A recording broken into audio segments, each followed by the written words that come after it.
أيها الذين آمنوا صلوا عليه وسلموا تسليما اللهم صل مولانا محمد وعلى آله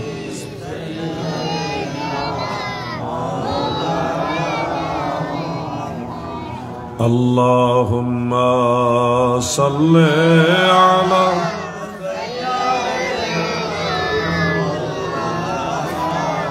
محمد وعلى آل سيدنا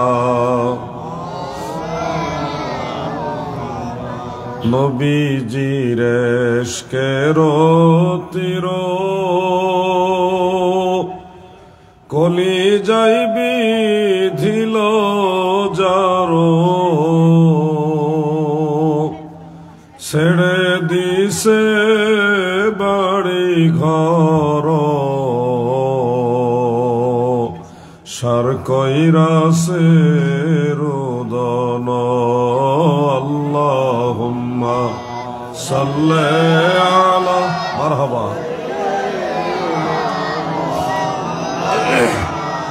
মুহাম্মদ ওয়া আলা আলি সাইয়্যিদিনা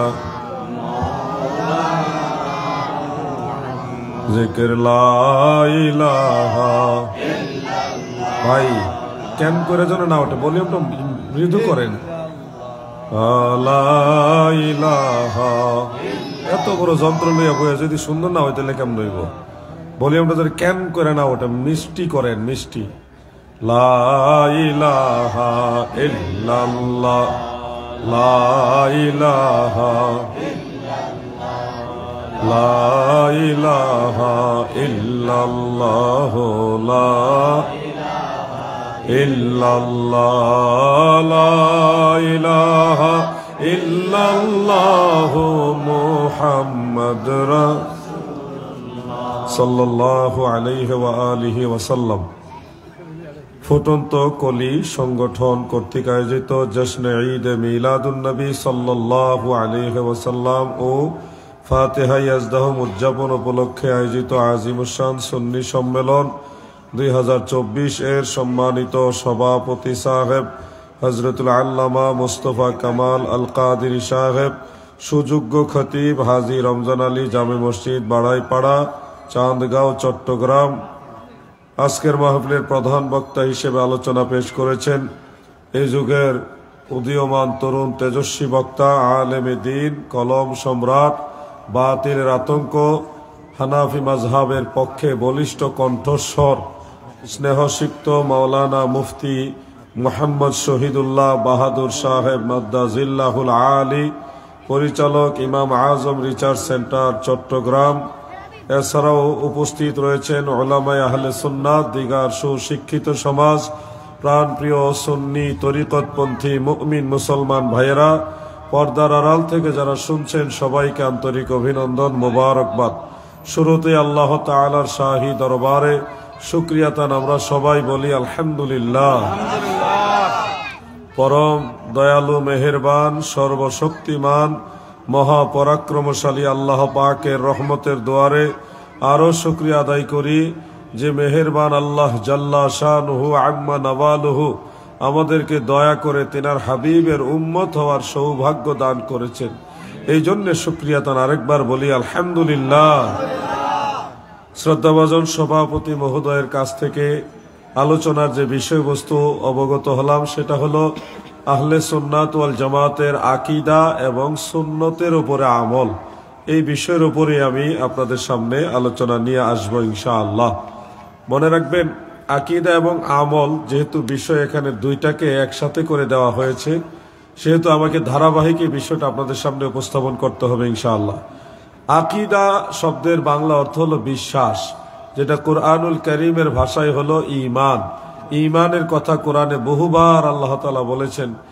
ঈমান পরিশুদ্ধ রাখার জন্যে, ঈমান সহি রাখার জন্যে, সঠিক রাখার জন্যে যেই বিশ্বাসগুলো মৌলিকভাবে দরকার সেই বিশ্বাসগুলোকেই বলা হয় আকীদা।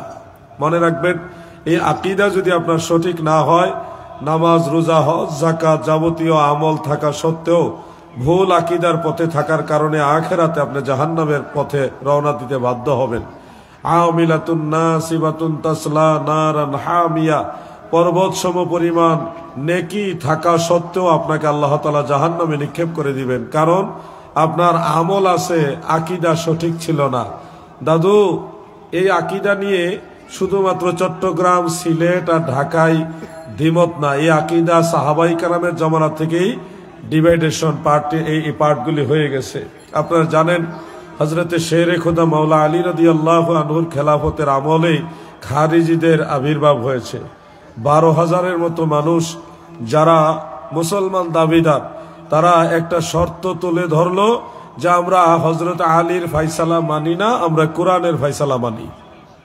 কথাটা কিন্তু শুনতে ভালো, কোরআনের কথা বলতেছে না যে আমরা হযরত আলীর ফায়সালা মানি না, আমরা কোরআনের ফায়সালা মানি। তারা কোরআনের একটা আয়াত এখানে দলিল হিসেবে শো করেছে, ইনিল হুকমু ইল্লা লিল্লাহ, আল্লাহর হুকুম ছাড়া আর কারো হুকুম তারা মানবে না। এই দেখেন, সর্বপ্রথম এই জমিনে মুসলমানদের মাঝে ইমাম অস্বীকার করেছে, ইমামকে অমান্য করেছে যারা, তারা হলো খারিজি। এবং তারা ইমামকে অস্বীকার করতে গিয়ে যে দোহাইটা দিয়েছে সেটা হলো কোরআনের দোহাই। মনে রাখবেন, যারা ইমাম হয় তারা অবশ্যই কোরআনের পথে পরিচালিত বিধায় ইমাম হিসেবে মান্য করা হয়। এখন ইমাম যদি অস্বীকার করা হয়, তাহলে আপনি যে কোরআনের পথে থাকবেন না, এই বিষয়টাই আপনারা বোঝা দরকার। ইমাম মানা মানেই হলো কোরআনের পথে থাকা। আল্লাহ তাআলা আমাদেরকে বলেছেন, শহীদুল্লাহ বাহাদুর সাহেব আয়াতটা তিলাওয়াত করেছেন, ইয়াউমা নাদউ কুল্লা উনাসিম বিইমামিহিম, হাসরের ময়দানে আল্লাহ তাআলা আপনাকে আমাকে আলাদা আলাদা ডাকবে না, আমাদেরকে যার যার ইমাম তাদের সাথে ডাকবে। আমার নবী, মনে রাখবেন, আমাদের নবী শুধু ইমাম না, তিনি ইমামুল আম্বিয়া, ইমামুল মুরসালিন, তিনি সাইয়্যিদুল মুরসালিন, তিনি রাহমাতুল লিল আলামিন। আমাদের নবীকে শুধু ইমাম হিসেবে আমরা দেখি না। ইমাম আবু হানিফা একজন ইমাম, ইমাম বুখারী একজন ইমাম, ইমাম মালিক একজন ইমাম। এখন নবীজিকে আমরা কি ওই কাতারে নামে আসবো, আনবো নাকি? আমার নবী সমস্ত ইমামদেরও ইমাম, তিনি নবীদেরও ইমাম, রাসূলদেরও ইমাম। এই জন্য তো আশেক বলেছেন, নবী তুমি ইমামুল আম্বিয়া, নবী তুমি খাতামুল আম্বিয়া, তোমার জন্যই বানায়াছে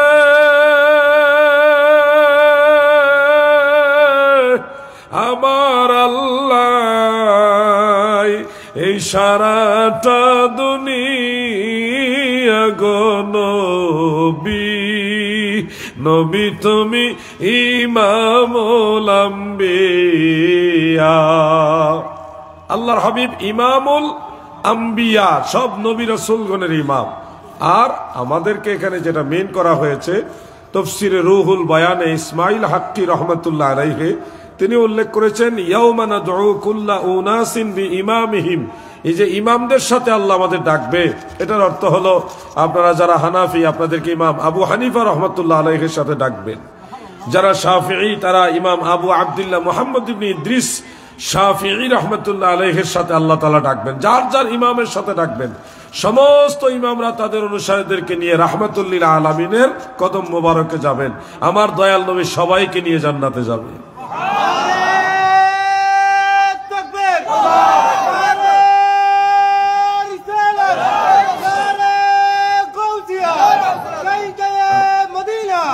আমার দাদু ভাইরা গভীর মনোযোগ দিয়ে শুনবেন, এটার ভলিউম না কমাইলে আমি বাইরের আওয়াজটা বুঝি না, ব্যালেন্স করেন, বেশি হয়ে যায় এটা, এই আওয়াজটা।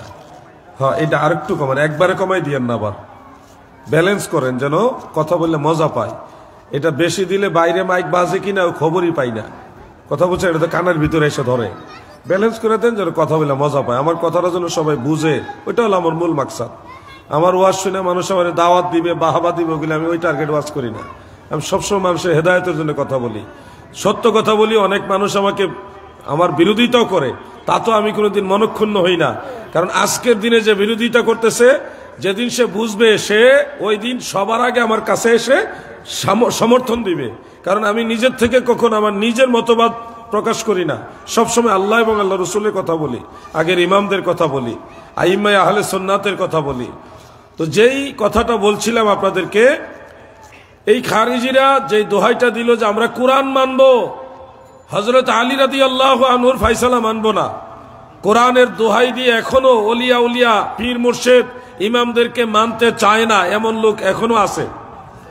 খেয়াল করে দেখবেন, যারা বলে আমরা কোরআন ছাড়া অন্য কিছু মানি না, মানব না, স্লোগান দেয়, আল কোরআনের আলো ঘরে ঘরে জালো, এটুকুই বলে, কিন্তু রাসূলের হাদিসের কথা বলে না। আল হাদিসের আলো এটা বিপদে পড়লে বলে, নাহলে বলতে চায় না। তাদের মূল স্লোগানই হলো কোরআন ছাড়া অন্য কিছু মানি না, মানব না। আবার বলে আল কোরআনের আলো ঘরে ঘরে জালো। আর আমরা সুন্নি যারা বলি, আমরা সব সময় বলি কোরআন সুন্নাহর আলো ঘরে ঘরে জালো। এই জন্য আমরা শুধু কোরআন পন্থী না, অথবা শুধু হাদিস পন্থী না, আমরা কোরআন ও সুন্নাহ দুইটা পন্থী। বিদায় হজের সময় আল্লাহ রসুল বলেছেন, তারাকতু ফীকুম আমরাইন লান তাদিল্লু মা তামাসসাকতুমু বিহিমা কিতাবাল্লাহি ওয়া সুন্নাত রাসূলিহি। আল্লাহর হাবিব বলেন, উম্মতেরা গো, আমি তোমাদের মাঝে দুইটা জিনিস রেখে গেলাম, যদি আঁকড়ে ধরে রাখো কখনোই পথভ্রষ্ট হবে না। একটা হলো আল্লাহর কোরআন কিতাবুল্লাহ, আর একটা হলো নবীজির সুন্নাহ, যেটাকে আমরা হাদিস বলি। অতএব মুসলমান শুধু আহলে কোরআনও হবে না, মুসলমান কখনো শুধু আহলে হাদিস হবে না। আমরা মুসলমান, আমরা সব সময় হব আহলে সুন্নাহ। কারণ সুন্নাহ মানে নবীর দলের ভিতরে কোরআনও আছে, হাদিসও আছে, ইজমা আছে, কিয়াস আছে। যারা আহলে সুন্নাহ হয় তারা কোরআন মানে, সুন্নাহ মানে, ইজমা মানে, কিয়াস মানে, সবগুলো এটার ভিতরে আছে। আর যারা আহলে কোরআন, ওই নামের ভিতর থেকে হাদিস বাদ। যারা শুধু আহলে হাদিস, ওই নামের ভিতর থেকে কোরআন মাইনাস হয়ে যাচ্ছে। তারা যদিও ব্যাখ্যা দেয় যে কোরআনকেও কোরআনের ভিতরে হাদিস বলা হয়েছে, ভাই ওইটা তো বলা হয়েছে লফজান, কিন্তু আমাদের এই সমাজে মুসলিম মিল্লাতের মাঝে উরফান কোরআন মানে কিতাবুল্লাহ, কিতাবুল্লাহ মানে কোরআনুল করিম, আর হাদিস মানে আমরা বুঝি রাসূল পাকের জবান মুবারকের বাণী মুবারক সমূহ, এটা হলো হাদিস। হাদিসের একটা সংজ্ঞা আছে, সেই সংজ্ঞার দৃষ্টিতে, তারিফের দৃষ্টিতে আপনি যখন বলবেন আমি আহলে হাদিস, তাহলে কিন্তু আপনি কোরআনের সেই কথাটা এখানে আসে না। আপনি লফজান কোরআনের আয়াত আনবেন হাদিস, কিন্তু আসলে তারিফ সংজ্ঞার দৃষ্টিতে ওইটা কিন্তু হাদিসের অন্তর্ভুক্ত না। হাদিস মানে নবীজির কৌল, ফেল, তাকরীর, এটা হলো হাদিস। হাদিসের একটা সংজ্ঞা আছে, নবীজি যা বলেছেন, নবীজি যা করেছেন, নবীজি যা সমর্থন করেছেন, এই তিনটা জিনিসকে বলা হয় হাদিস। এখন আপনি এই দৃষ্টিতে যখন বলবেন আমি আহলে হাদিস, তাহলে কি আপনি আল্লাহর কোরআন বাদ দিয়ে দিতে চাচ্ছেন? এজন্য সঠিকভাবে আমাদের পরিচয় হবে আমরা আহলে সুন্নাহ। বলেন আমরা আহলে সুন্নাহ, আমরা আহলে কোরআনও না, আহলে হাদিসও না, আমরা আহলে সুন্নাহ। যার ভিতরে কোরআনও আছে, সুন্নাহ আছে, ইজমাও আছে, কিয়াস আছে, সব দলিল আছে। প্রিয় ভাই আমার, এই আহলে সুন্নাহ ওয়াল জামাতের মৌলিক যে বিষয়টা, সেটা হলো আকীদা সঠিক রাখতে হবে। আকীদা, আকীদার মধ্যে গন্ডগোল হলে সামনে এক লেখে যদি আপনি একটা শূন্য দেন 10 হবে, যদি আরেকটা শূন্য দেন 100 হয়ে যাবে, যদি আরেকটা শূন্য দেন 1000 হয়ে যাবে, যদি আরেকটা শূন্য দেন 10,000 হয়ে যাবে। এভাবে শূন্য যত বাড়াবেন তত এটা 10 গুণ করে বাড়তে থাকবে, কারণ সামনে 1 আছে, মৌলিক সংখ্যা আছে। ধরেন সামনে 1 দিলেন না, কিন্তু শূন্য দিলেন 100, সবগুলি শূন্য একসাথে যোগ করলে কত হবে? শূন্যই থেকে যাবে। ওই 1 ছাড়া শূন্যের যেমন দাম নাই, ঈমান আকীদা ছাড়া, ঈমান ছাড়া, আকীদা সঠিক ছাড়া আমলের কোনো দাম নাই।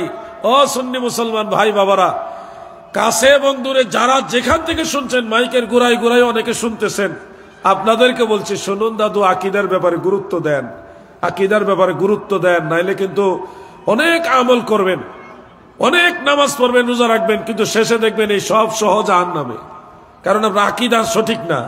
খারিজিরাও নামাজ পড়ে, যারা শেরে খোদা মাওলা আলীকে অমান্য করেছে, কোরআনের দোহাই দিয়ে মাওলা আলীর দলের থেকে বের হয়ে আলাদা দল গঠন করেছে, এই খারিজিরাও নামাজ পড়েছে, তারাও রোজা রেখেছে, হজ করেছে, যাকাত দেয়, তারাও সব ধরনের আমল করে, এরপরও তারা জান্নাতে যাবে না, কারণ তারা মৌলা আলীকে মানে নাই, ইমাম মানে নাই।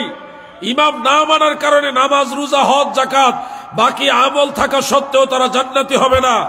আপনাকে এটা বুঝতে হবে যে আমার আকীদা সঠিক যদি না হয়, সঠিক ইমামের অনুসারী যদি আমি না হয়, তাহলে আমি বিপদগ্রস্ত হয়ে যাব। ও দাদু, ইসলামের এই অনুসারী যারা মুসলিম মিল্লাত, গোটা মুসলমানের মাঝে ৭৩টা দল, আল্লাহ রসুলের পবিত্র জবানের হাদিস এটা। সাতাফতারিকু মিন উম্মতি ৭৩ মিল্লাতান কুল্লুহুম ফিন্নার ইল্লা মিল্লাতান ওয়াহিদা ক্বালু মান হিয়া ইয়া রাসূলুল্লাহ ক্বালা মা আনা আলাইহি ওয়া আসহাবি। আল্লাহ রসুল বলেছেন আমার উম্মত ৭৩টা দলে বিভক্ত হবে, সব দল জাহান্নামে যাবে, শুধু একটি দল ব্যতীত। যুবক ভাইরা, মুরব্বী বাবারা, জ্ঞানী গুণী ভাই বাবারা, আপনারা বলুন ৭৩ দলের মধ্যে যদি একটা দল জান্নাতে যায়, তাহলে জাহান্নামে যাবে কয় দল? সবাই তো হিসাব জানেন নাকি? নাকি সঠিক বলছে? তো সঠিক বলছে না? তাহলে আরেকবার বলেন, আমার সন্তোষজনক উত্তর পাই না, এই জন্য এইভাবে জিজ্ঞাইতেছি। বলেন তো ৭৩ দলের মধ্যে যদি একটা দল জান্নাতে যায়, জাহান্নামে যাবে কয়টা দল? তাহলে জান্নাতি দল বেশি না জাহান্নামী দল বেশি? কিছু বুঝতেছেন আপনারা? জান্নাতি দল একটা আর জাহান্নামী দল ৭২টা। তাহলে জান্নাতির সংখ্যা কম, জাহান্নামীর সংখ্যা বেশি। নামাজ, রোজা, টুপি, দাড়ি, জুব্বা, লেবাস দেখেই মনে করবেন না তারা ঠিক। দেখতে হবে তার আকীদা আহলে সুন্নাহ ওয়াল জামাত কিনা, আকীদা সঠিক কিনা। ওইটা যদি সঠিক না হয়, তাহলে আপনি অনেক আমল করার পরও দেখবেন ঠিকানা জাহান্নাম।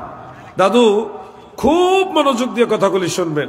আমাদের ভৈরবের হাফেজ তুফাজ্জল হোসেন ভৈরবী সাহেব, তিনি একটা গজল গাইতেন এইভাবে: আমল করো, নামাজ রোজা কায়েম করো সুন্নিয়াত, আমল করো, নামাজ রোজা কায়েম করো সুন্নিয়াত, জিন্দাবাদ জিন্দাবাদ নবীর সেনা, জিন্দাবাদ জিন্দাবাদ জিন্দাবাদ ছাত্র সেনা।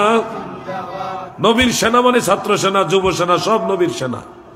প্রিয় ভাই আমার, এই জন্য আকীদা আপনাকে জানতে হবে, নামাজ রোজাও করতে হবে, আমল করতে হবে। দাদু গো, আকীদা মূলত রয়েছে দুই প্রকার। এক ধরনের আকীদা অস্বীকার করলে ঈমান থেকে খারেজ হয়ে যায়, ঈমান থেকে বের হয়ে যায়।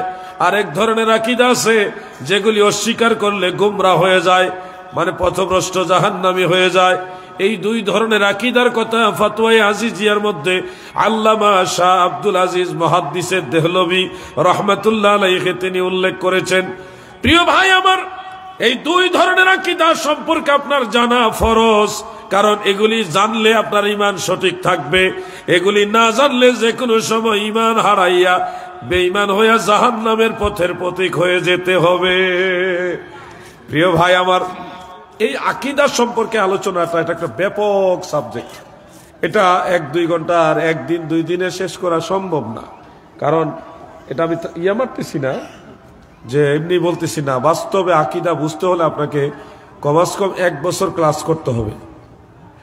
১ বছর ক্লাস যদি করেন, বই পুস্তক নিয়ে যদি আপনাকে ওইভাবে বোঝানোর চেষ্টা করি, তখন আপনি আকীদা সম্পর্কে জানতে পারবেন। এটা একটা সমুদ্র, একটা সাগর।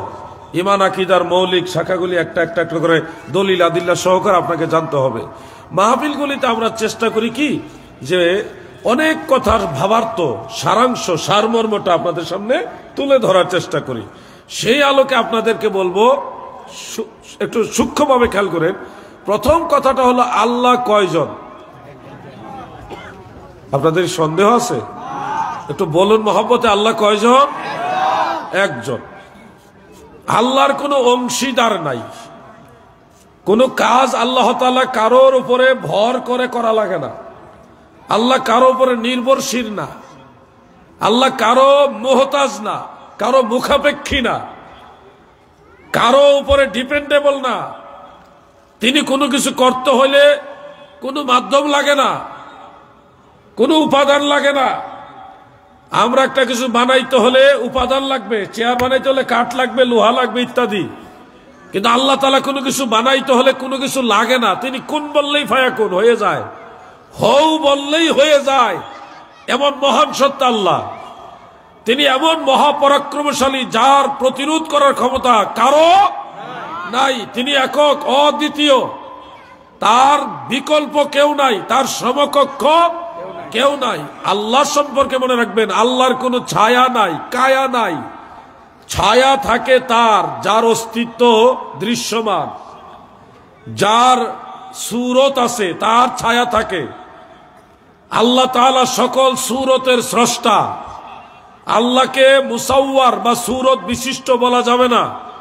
ইবনে তাইমিয়াকে আমরা মানি না কেন? ও আলেম ভাইরা, কওমি মাদ্রাসার আলেম ভাইরাও, ছাত্র ভাইরা, তোমরাও শুনো, কেন আমরা ইবনে তাইমিয়াকে মানি না? এই ইবনে তাইমিয়া বলেছে আল্লাহ যত বড়, আল্লাহর চেয়ারটাও তত বড়। আল্লাহ বসলে পুরা চেয়ারটা নিয়ে বসে। ওই যে বসার জন্য একটা চেয়ার বানাইছে আল্লাহর জন্য সে, এবং আল্লাহকে বসায়, দাঁড়া করায়, আল্লাহ দাঁড়াইতে পারে, বসতে পারে, বা আল্লাহ তাআলা চলাফেরা করে। আল্লাহ তাআলাকে স্থানকাল পাত্রের মুখাপেক্ষী বানাইছে, মুহতাজ বানাইছে। এই জন্য ইবনে তাইমিয়া মুজাসসিমাদের অন্তর্ভুক্ত, সে আহলে সুন্নাত ওয়াল জামাতের লোক না। আজকের দিনে যারা ইবনে তাইমিয়ার ভক্ত, আপনারা তো জানেনও না এই ইবনে তাইমিয়ার আকীদার মধ্যে কুফরি আকীদা আছে। আপনারা জানেনও না এই ইবনে তাইমিয়া বই লিখেছে যেখানে তার দাবি হলো আল্লাহর হাবিবের রওজা মুবারকে, মদিনার রওজা মুবারকে জিয়ারতের নিয়ত করে যাওয়া হারাম। এই ধরনের বক্তব্য দিয়েছে ইবনে তাইমিয়া। আর এছাড়া পৃথিবীর সমস্ত আইম্মায়ে কেরাম বলেছে যত মুস্তাহাব নফল বন্দেগী আছে, এই সকল নফল বন্দেগীর মধ্যে আল্লাহ রসুলের রওজা মুবারক জিয়ারতের নিয়তে যাওয়াটা বা রওজা মুবারক জিয়ারতটা, এটা সবচেয়ে বড় মুস্তাহাব নফল আমল। মারহাবা বলে। এই ইবনে তাইমিয়া যেমনি ভাবে আল্লাহর শানে বেয়াদবি করেছে, তেমনি ভাবে আল্লাহ রসুলের সাথেও বেয়াদবি করেছে। আর এর অনুসারী যারা আমাদের দেশে, তারা বলে কোন মাজার বা কোন রওজা এগুলির দিকে কোনো কবর জিয়ারতের নিয়ত করে যাওয়া যাবে না। এবং তাদের দাবি হলো যে 3টা মসজিদ ব্যতীত আর কোনো মসজিদের উদ্দেশ্যে বা অন্য কোথাও জিয়ারতের নিয়ত করে যাওয়া যাবে না। মসজিদে হারাম, মসজিদে নববী এবং মসজিদুল আকসা, এটা সহিহ বুখারীর মধ্যে আছে যে 3 মসজিদ ব্যতীত অন্য কোনো জায়গায় সফরের উদ্দেশ্যে যাওয়া যাবে না, রসুলে পাকের নিষেধ। এই হাদিস শরীফটা মূলত মসজিদ কেন্দ্রিক, মাজার কেন্দ্রিক না। মনে রাখবেন দাদু, আল্লাহ রসুল বলছে 3 মসজিদ ব্যতীত অন্য কোন মসজিদের উদ্দেশ্যে সফর করা যাবে না। তারা এই মসজিদের হাদিস নিয়ে মাজারে লাগাইছে এবং এই হাদিস দিয়ে তারা রওজা মুবারক জিয়ারতের নিয়ত করে যাওয়া হারাম ফতোয়া দিয়েছে। আজকে আপনি মনে করছেন ইবনে তাইমিয়া বাংলাদেশে নাই। বাংলাদেশে যারা কট্টরপন্থী ওয়াহাবি, তারা সবাই ইবনে তাইমিয়ার অনুসারী। যারা আজকে মাজার ভাঙতেছে বা মাজার ভাঙার বিরুদ্ধে কথা বলে, এরা সবাই ইবনে তাইমিয়ার অনুসারী। এরা আল্লাহ রসুলের অনুসারী না, এরা আহলে সুন্নাত ওয়াল জামাতের অনুসারী না, এরা মুজাসসিমা, এরা মুশাব্বিহা, এরা ফিরকায়ে বাতিলা, ইবনে তাইমিয়া নবীর দুশমনের অনুসারী তারা। প্রিয় ভাই আমার, একটু শক্ত করে বলতে হয়, না হয় ইমানের ব্যাপারে নমনীয়তা প্রদর্শন করার সুযোগ নেই। আল্লাহ রসুল সাল্লাল্লাহু আলাইহি ওয়াসাল্লাম, তিনি আমাদের এমন নবী যার জিয়ারত করতে পারলেই জান্নাত ওয়াজিব হয়ে যাবে, যদি জিয়ারতটা আপনার সঠিকভাবে হয়। কারণ নবীজি বলেছেন, আন ইবনে উমার রাদিয়াল্লাহু তাআলা আনহুমা قال قال رسول الله صلى الله عليه وسلم من زار قبري وجبت له شفاعتي। আল্লাহর হাবিব বলেন, উম্মতেরা গো, মান যারা কবরি, যারা আমার রওজা মুবারক জিয়ারত করবে, ওয়াজাবাত লাহু শাফাআতি, তাকে শাফাআত করা আমি রাসূলুল্লাহর জন্য ওয়াজিব।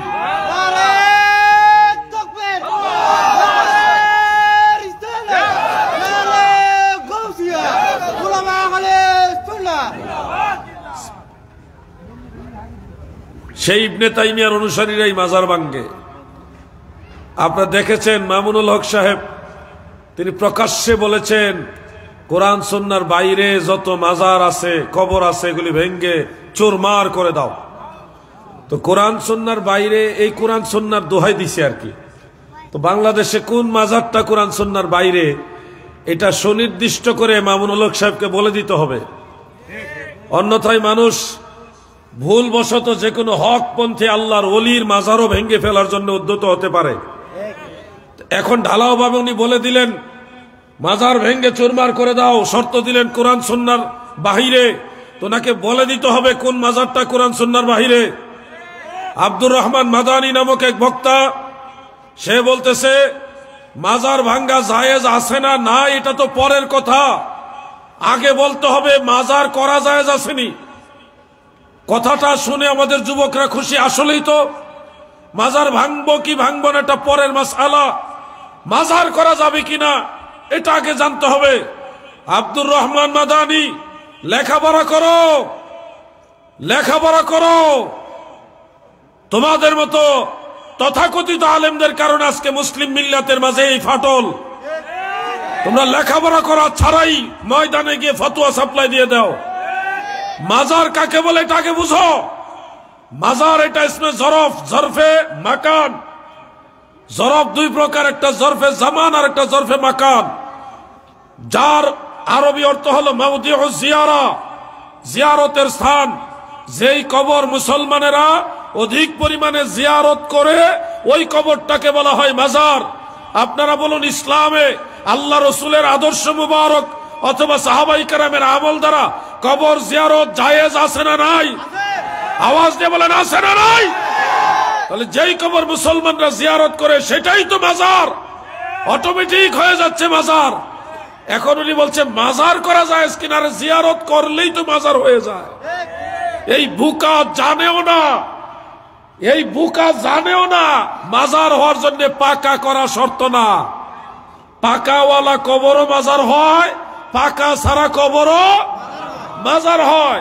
মাজারের সাথে ইট পাথর দিয়ে পাকা করা শর্ত না, মাজারের সাথে শর্ত হলো জিয়ারতের। এরারা বলতেছে মাজার ভাঙ্গা জায়েজ না না জায়েজ এটা তো পরের কথা, মাজার করা যাবে কিনা এটা আগে জানতে হবে। তোমাদেরকে মূর্খ বলতে আমাদের মনে চায়, কিন্তু লেবাস ধরেছ আলেমদের, এই জন্য মূর্খ বলতে পারি না। শুধু এটুকু বলি ভালো করে লেখাপড়া করো। প্রিয় ভাই আমার, মুসলমানের কবর পাকা করা যাবে কিনা এই প্রশ্নের উত্তরে আমি বলবো অবশ্যই মুসলমানের কবর পাকা করা যাবে, যদি ওরকম যোগ্যতম হাকিমুল উম্মত পর্যায়ের মুসলমান হয়। তিন শ্রেণীর মানুষের কবর পাকা করা জায়েজ। রাদ্দুল মুহতার ফতোয়ায়ে শামির মধ্যে মাসালাটা রয়েছে, এবং হাসিয়াতু তাহতাবি আলা মারাকিল ফালাহ সেই কিতাবের মধ্যে মাসআলা রয়েছে। ফিকার আরো বহু কিতাবে মাসালাটা রয়েছে যে তিন শ্রেণীর মৃত মুসলমান যারা ইন্তেকাল প্রাপ্ত তাদের কবর পাকা করা যাবে। এক নম্বর হলো মাশায়েখ, যারা বড় বড় আল্লাহর ওলি বুজুর্গ শায়েখ। আর দুই নম্বর হলো হক্কানি রব্বানি মুত্তাকি আলিম যারা, তারা। তিন নম্বরে হলো রাসূল পাকের বংশধর যারা, সাইয়্যিদ যারা, আওলাদে রাসূল যারা।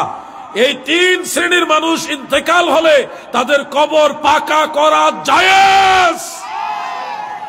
আপনি বলবেন ফতোয়ার কিতাব আমি মানি না, তাহলে এই মাদানী ভুয়া জাল মাদানীদেরকে বলতে হবে আমরা মাযহাব মানি না। তোমরা লা মাযহাবী হও, ডাইরেক্ট লা মাযহাবী হও, তোমাদেরকে আমরা রাসূলের হাদিস দিয়ে মোকাবেলা করব। মুখে বলবো আমরা মাযহাবী, কাজে গিয়ে লা মাযহাবী, এগুলি হলো নিফাক, দ্বিমুখিতা। প্রকাশ্যে আমি কথাগুলি কেন বলতেছি?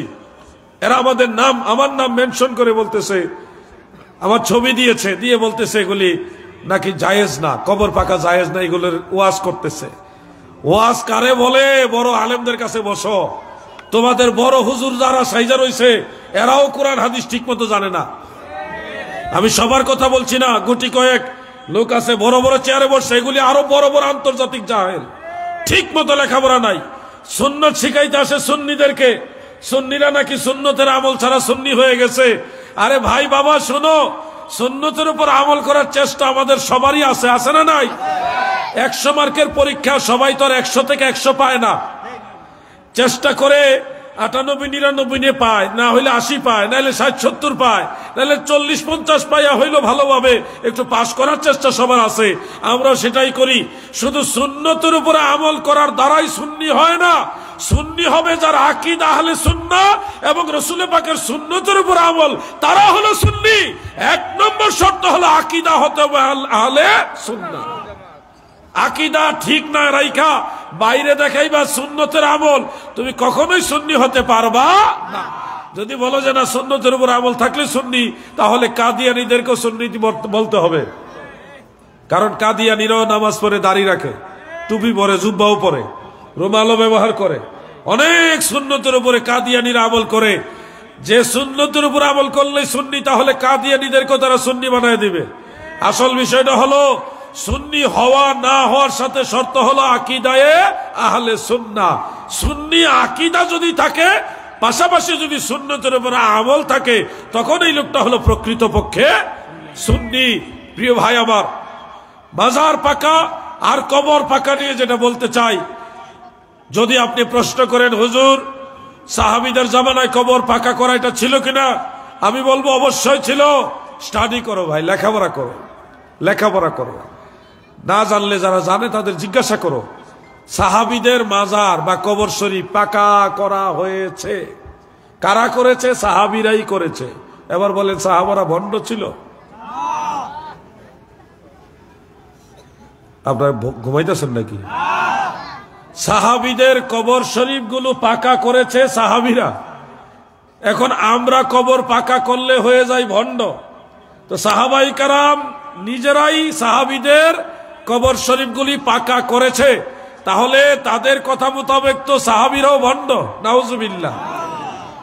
বলবেন সাহাবারা কবর পাকা করেছে, কোথায় দলিল আছে? ভাই এই জন্য বলছি লেখাপড়া করো। কবর ভাঙ্গা, উঁচা কবর ভাঙ্গার হাদিস হলো একটা, আর কবর পাকা করার হাদিস হলো 50টার উপরে। কয়টা হাদিস পড়েছেন ভাই? না জেনে তো লাভ মারছেন। যে কবর ভাঙ্গা যাবে কি যাবে না এটা পরের কথা, আগে জানতে হবে মাজার করা যাবে কিনা। এই লোকগুলি জানেই না সে কি বলতেছে। আল্লাহ যেন এই ধরনের জাহিলদের কাছ থেকে গোটা দেশের মুসলমানদেরকে হেফাজত করে, বলে না আমিন। রাগ হবেন না, নাম বলতে বাধ্য হই, নাইলে মানুষ বিভ্রান্তের মধ্যে পড়ে যাবে। আল্লাহর ওলিদের দরগায় কিছু বিপদগামী মানুষের আনাগোনা আছে, কিছু কিছু মাজারে, সব জায়গায় তো না। এখন ধরেন একজন লাল শালু পরনেওয়ালা একটা বিপদগামী একটা দলের লোক, তারা সঠিক মুসলমান না, পরিপূর্ণ মুসলমান না, নামাজ কালাম ঠিক মতো পড়ে না, ধর্মের গুরুত্বপূর্ণ আমলের সাথে তাদের সম্পৃক্ততা নেই। এই ধরনের কিছু লোক মাজারে যায় বলে মাজার ভেঙে ফেলতে হবে, এই যে শর্ত তারা দিচ্ছে, তাহলে কয়দিন আগে মসজিদের ভিতরে কি করেছে তারা, এটা কি আপনারা শুনছেননি? মসজিদের ভিতরেও তারা এই কাজ করেছে। এখন কি মসজিদ ভেঙে ফেলতে হবে? মাদ্রাসার ভিতরে কি করে না করে তারা, ছোট ছোট বাচ্চাদেরকে দেন কোরআনের পাখি বানাইবার জন্য, এরা এই বাচ্চাদেরকে দিয়ে কি করে না করে, এগুলো তো উচ্চারণও করতে পারি না মুখে, ভয়ে খারাপ লাগে। আমাদের তো ভদ্রতা, আমাদের মা বাবা আমাদের আদব কায়দা শিক্ষা দিছে। এই ছোট ছোট বাচ্চাদেরকে এই ওয়াহাবিদের মাদ্রাসায় দেন, আর এই বাচ্চাগুলিকে দিয়ে তারা কি কি আকাম কুকাম করে কল্পনা করতে পারবেন না আপনারা। যে লম্বা লম্বা দাড়ি তাদের মুখে, টুপি পরা, রুমাল পরা, জুব্বা পরা, এরা যে এই কাম করে আপনারা কোনোদিন কল্পনাই করবেন না। আবার বলতেছে মাজার ভেঙে দিতে হবে, কেন? মাজারে নামাজ পড়ে না, পাগলরা ঘুরে। আরে পাগল, তারা কি মাজারওয়ালাদের লোক নাকি? পাগলের পরিচয়, তারা পাগল, তাদেরকে সংশোধন করতে হবে। যত মাজারে অ্যাটাক হয়েছে, সেই মাজারওয়ালারা যদি ইসলামের দাওয়াত না দিত, আমরা এই মৌলবীরা তো মৌলবী হইতে পারতাম না, আমরা তো মুসলমান হইতে পারতাম না, ঠিক কিনা বলেন?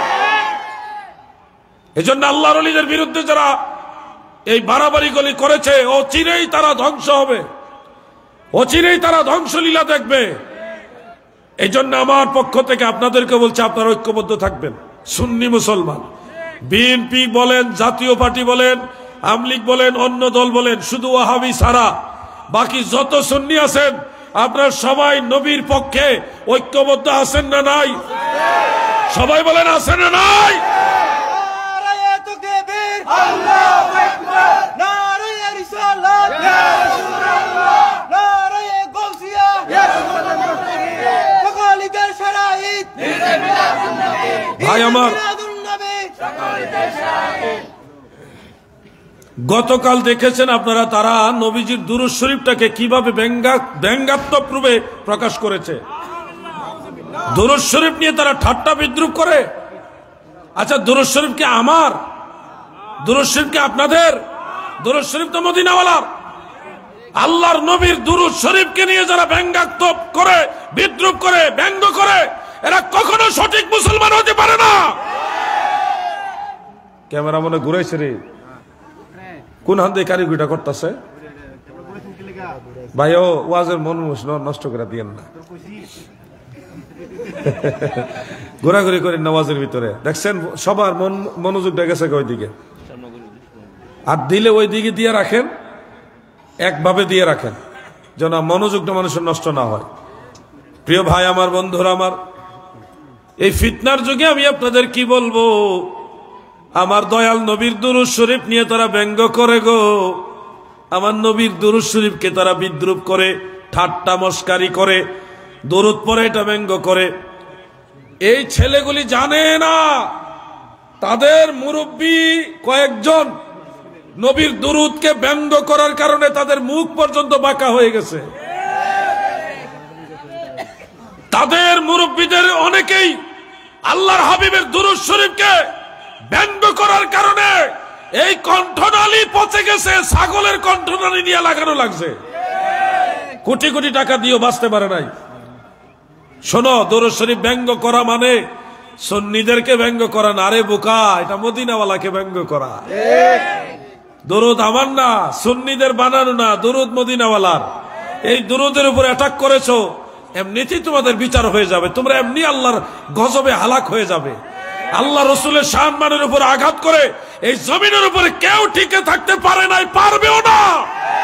এরা এমনিতেই ধ্বংস হয়ে যাবে, কারণ নবীর শানের উপর আঘাত করেছে।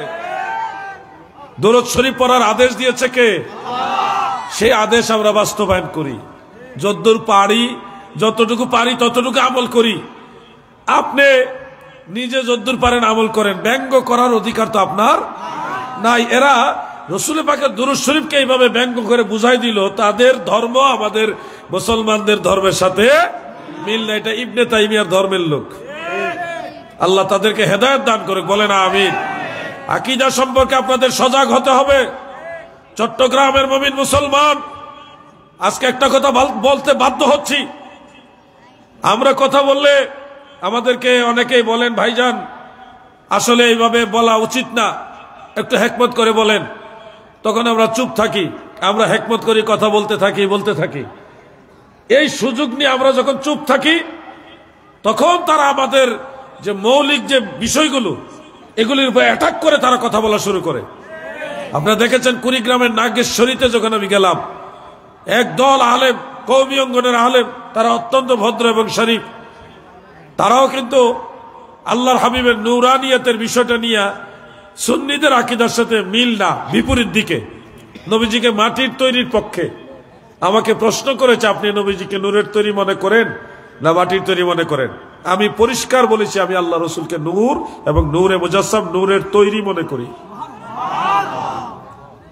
তখন ওনারা বললেন, কোরআনের মধ্যে আছে হযরত আদম আলাইহিস সালাম এবং ঈসা আলাইহিস সালাম দুইজনই তো মাটির তৈরি। ইন্না মাসালা ঈসা ইনদাল্লাহি কামাসালি আদম। ঈসা নবীর উপমা আর আদম নবীর উপমা সেম।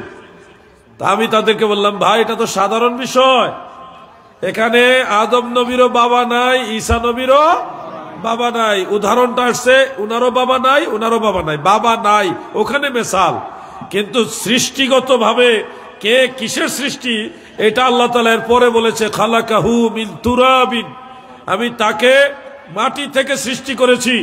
মনে রাখবেন, আদম নবী ঈসা নবী দুইজন হলে জমির হবে হুমা, আর আদম নবী একজন বিধায় আল্লাহ তাআলা বলেছে খালাকাহু মিন তুরাবিন, আমি একজনকে মাটি থেকে সৃষ্টি করেছি।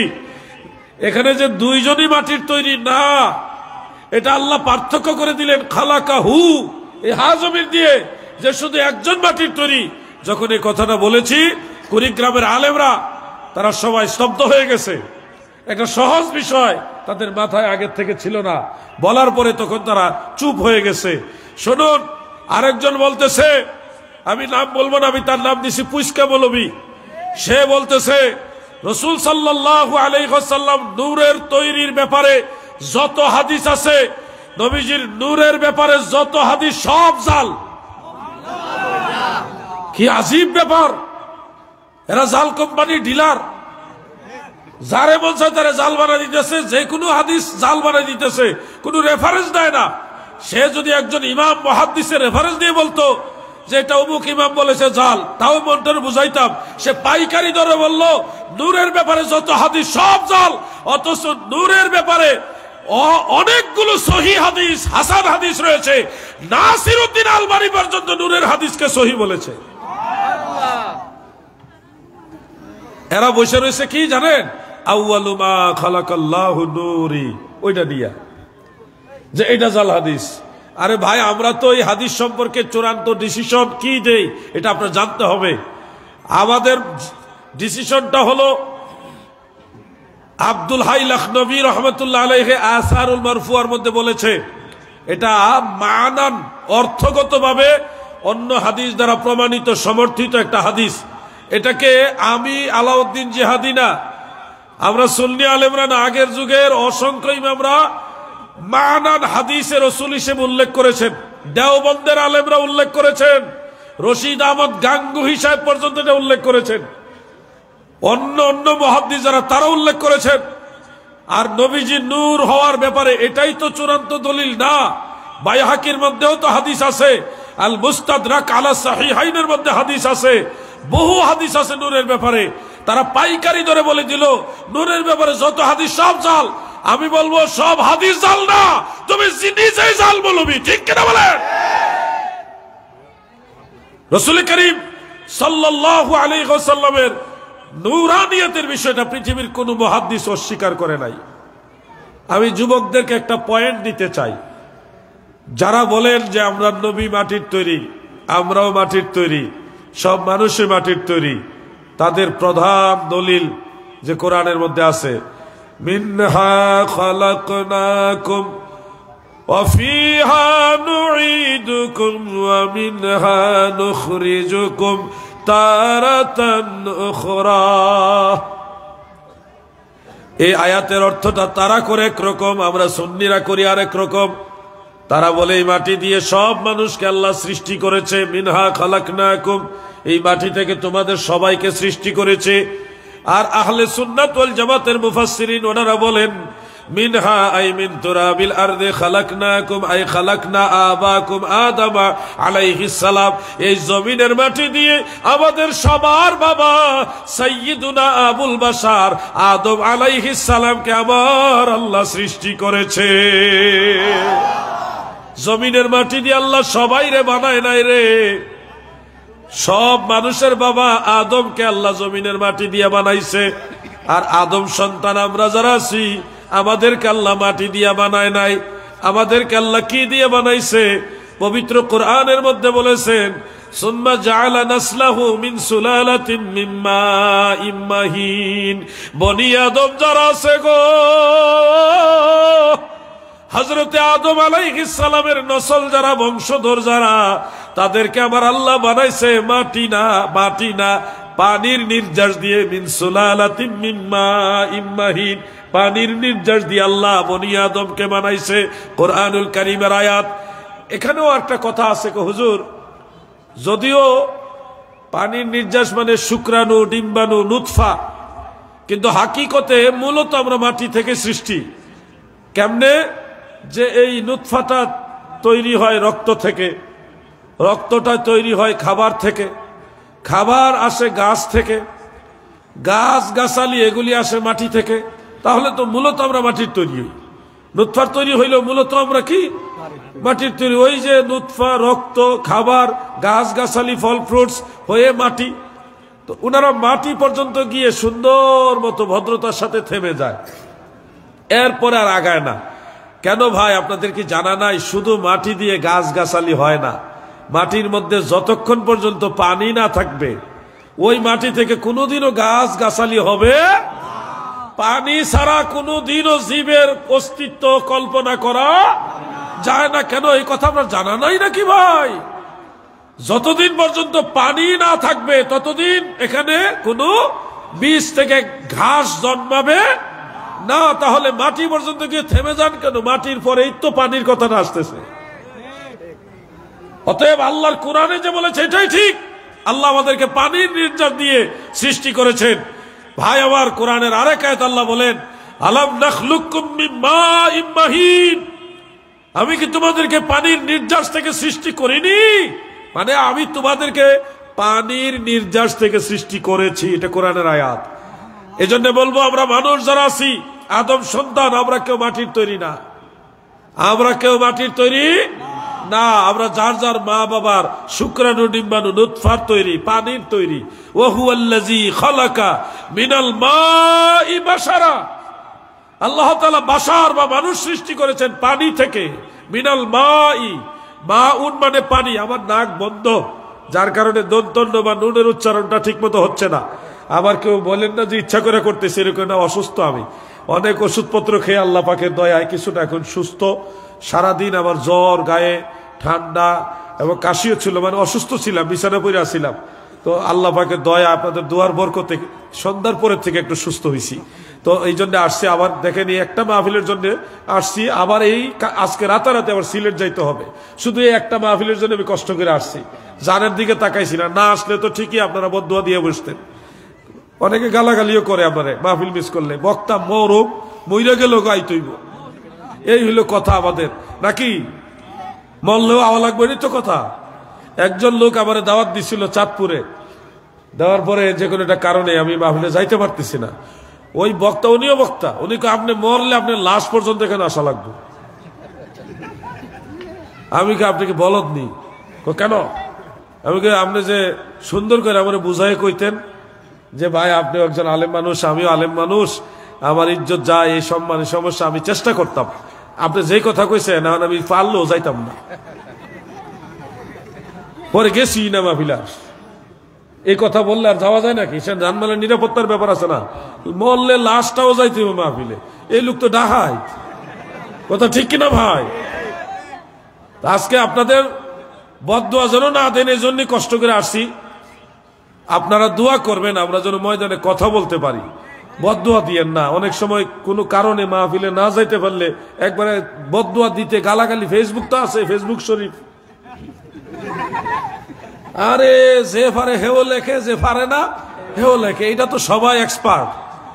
এক পিসাব কয়দিন আগে এক জায়গায় গেছে, আরেকজন বড় আলেমকে আপনার মোবাইল নাম্বারটা দেন। মুরিদানরা আপনার হুজুরে মোবাইল ব্যবহার করে না, হুজুরে লো ইয়াং মানুষ, বেশি বয়স হয়েছে না, উনি বলে মোবাইল ব্যবহার করে না। হুজুরে চুপচাপ বসে রয়েছে।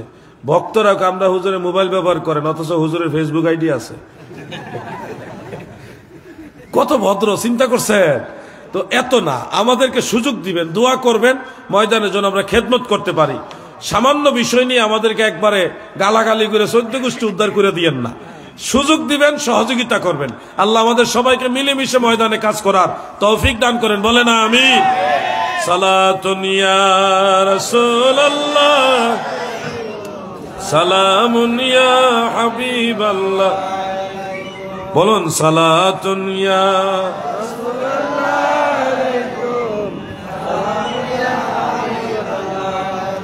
প্রিয় ভাই আমার। চট্টগ্রামের এই দুরূদ শরীফটা বড় মায়ার দুরূদ গো। মনে রাখবেন, এই দুরূদ শুধু চট্টগ্রামের না। এই সালাতুন ইয়া রাসূলুল্লাহ আলাইকুম, সালামুন ইয়া হাবিবাল্লাহ আলাইকুম, এই দুরূদ শুধু চট্টগ্রামের আলেমদের না, প্রায় 1000 বছরের আগের ইমাম যারা, তাদের কিতাবের মধ্যে ওই দুরূদ আছে। বরং এটা কোরআনের নির্দেশিত দুরূদ।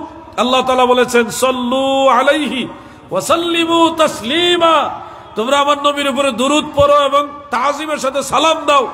দুরূদ এবং সালাম দুইটা জিনিসের আদেশ দিয়েছে আল্লাহ, যার কারণে আপনি খেয়াল করে দেখেন, প্রথমটা হইল দুরূদ, সালাত, সালাতুন ইয়া রাসূলুল্লাহ, এরপরে দ্বিতীয়টা হলো সালাম, সালামুন ইয়া হাবিবাল্লাহ। খেয়াল করছেন নি? প্রথমটা সালাত আর দ্বিতীয়টা কি? সালাম।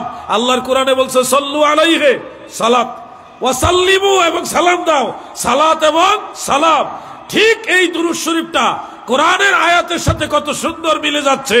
সালাতুন ইয়া রাসূলুল্লাহ, সালামুন ইয়া। গজলের মধ্যে আমরা নবীর সালাত এবং সালাম দুইটাকে একসাথে করি। আমি একটা গজল মাঝে মধ্যে গাই, আমিও আজকেও গাইতে চাই। আপনারা কি আমার সাথে একটু শরীক হবেন?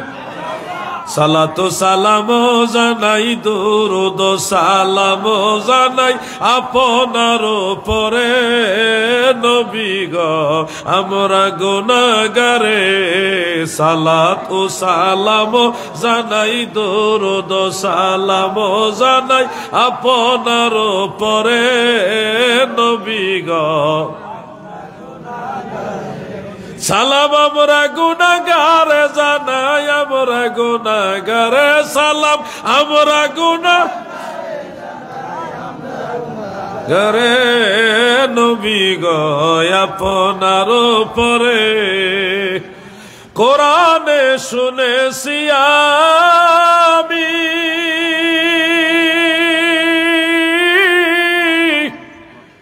ও নবী গুনাহগারের বান্ধব তুমিও। পিলায় কাউসারের পানি ময়দানে হাসরে নবী, পিলায় কাউসারের পানি ময়দানে হাসরে নবী গো আমরা গুনাহগারে। বলুন সালাত সালাম জানাই, দুরূদ সালাম আপনার উপরে নবী গো আমরা গুনাহ। প্রিয় ভাই আমার, বন্ধুরা আমার, মনোযোগ আসেনি? এখন ঠিক করে আল্লাহ আস্তে আস্তে মনোযোগ দিয়ে শুনুন ভাই আমার। ফিতনার যুক্ত এই সময় আপনার এই কথাগুলি মনোযোগ দিয়ে শুনতে হবে, নাইলে কৌশলে আপনারা নিয়ে যাবে ওইদিকে। এলমে গায়েব নিয়ে আমাকে নাগেশ্বরীতে প্রশ্ন করেছিল, নবী গায়েব জানে কিনা। আমি তখন উত্তরে বলেছিলাম আল্লাহ তাআলা নিজে আমার নবীরে গায়েব জানাইছে, নবী উম্মতরেও গায়েব জানাইছে। নবীজি গায়েবের সংবাদদাতা, মুখবিরুল গায়ব, মানে শুধু নবী নিজেই গায়েব জানে না, মানুষেরও গায়েব জানাইছে। সুবহানাল্লাহ বলেন। এই কথার উপরে তারা দ্বিমত পোষণ করে নাই, করার সুযোগও নাই। যদি নতুন করে দ্বিমত পোষণ করতে চায় তাহলে নতুন ধর্ম বানাইতে হবে। ইসলাম ধর্মে থেকে দ্বিমত পোষণ করার কোনো সুযোগ নাই। আমাদের আকীদা ক্লিয়ার, আল্লাহ তাআলা হলো আলিমুল গায়ব, আর আমার দয়াল নবী হলো মুখবিরুল গায়ব। আল্লাহ সকল গায়েবের মালিক, আর আল্লাহ নিজে আমার নবীরে গায়েব জানাইছে। নবী আল্লাহ প্রদত্ত গায়েব জানে এবং উম্মতকে গায়েব জানাইছে। এটা আমাদের বানানো আকীদা না।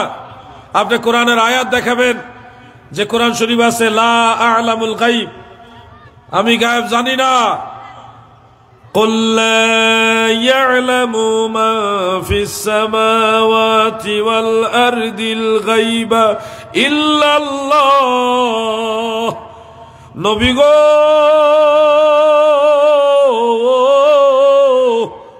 আপনি বলুন আসমান এবং জমিনের গায়েব সমূহ আল্লাহ ছাড়া আর কেউ জানে না।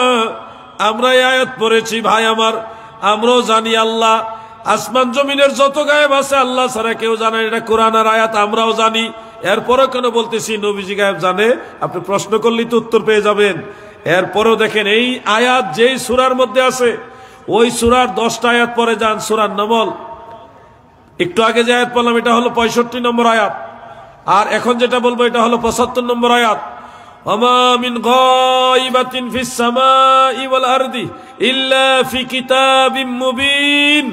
আসমান এবং জমিনে যত গায়েব আছে সব গায়েব সুস্পষ্ট কিতাবে রয়েছে, আর সেই সুস্পষ্ট কিতাব আর রহমান আল্লামাল কুরআন।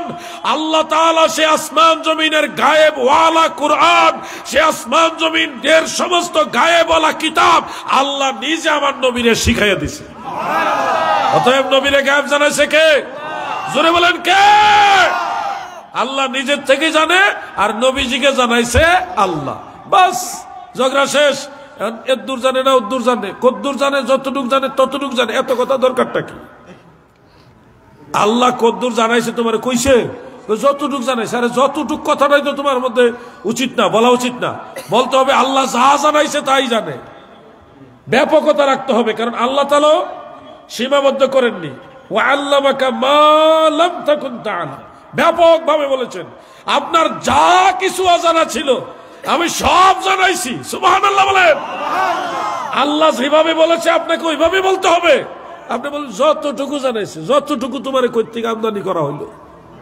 এই যতটুকু শব্দটা কর্তৃক আমদানি হইল, আল্লাহ তো যতটুকু বলে নাই। আল্লাহ বলছে যা কিছু অজানা সব জানাইছি।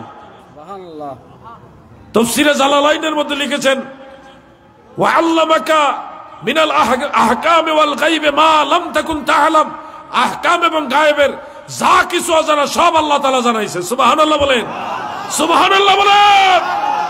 আমাদের সুন্নি জামাতের আকীদাগুলো এমন কোন বাপের বেটা নেই সুন্নি জামাতের আকীদাগুলি ভুল প্রমাণ করবে, বরং সমস্ত বাতিলরাই ভুল প্রমাণিত হয়ে যাবে, সুন্নিও সঠিক থাকবে। ঠিক কিনা বলে?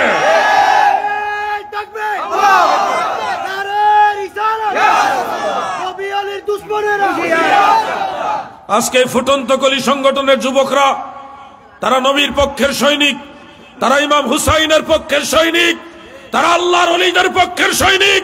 এই ফুটন্ত গোলাপের সংগঠনের যুবকদের নাই, সারা বাংলার যুবকদেরকে সংঘবদ্ধ হতে হবে, প্রয়োজনে সুন্নিয়তের স্বার্থে রাজপথে নামতে হবে। ঠিক কিনা বলে? ছাড় দেওয়া যাবে না। সুন্নিদের পরিচয় সুন্নি, কোন রাজনৈতিক পরিচয় না। নবীর সেনা, সুন্নি হিসেবে ময়দানে থাকতে হবে। প্রিয় ভাই আমার, খুব মনোযোগ দিয়ে শুনবেন।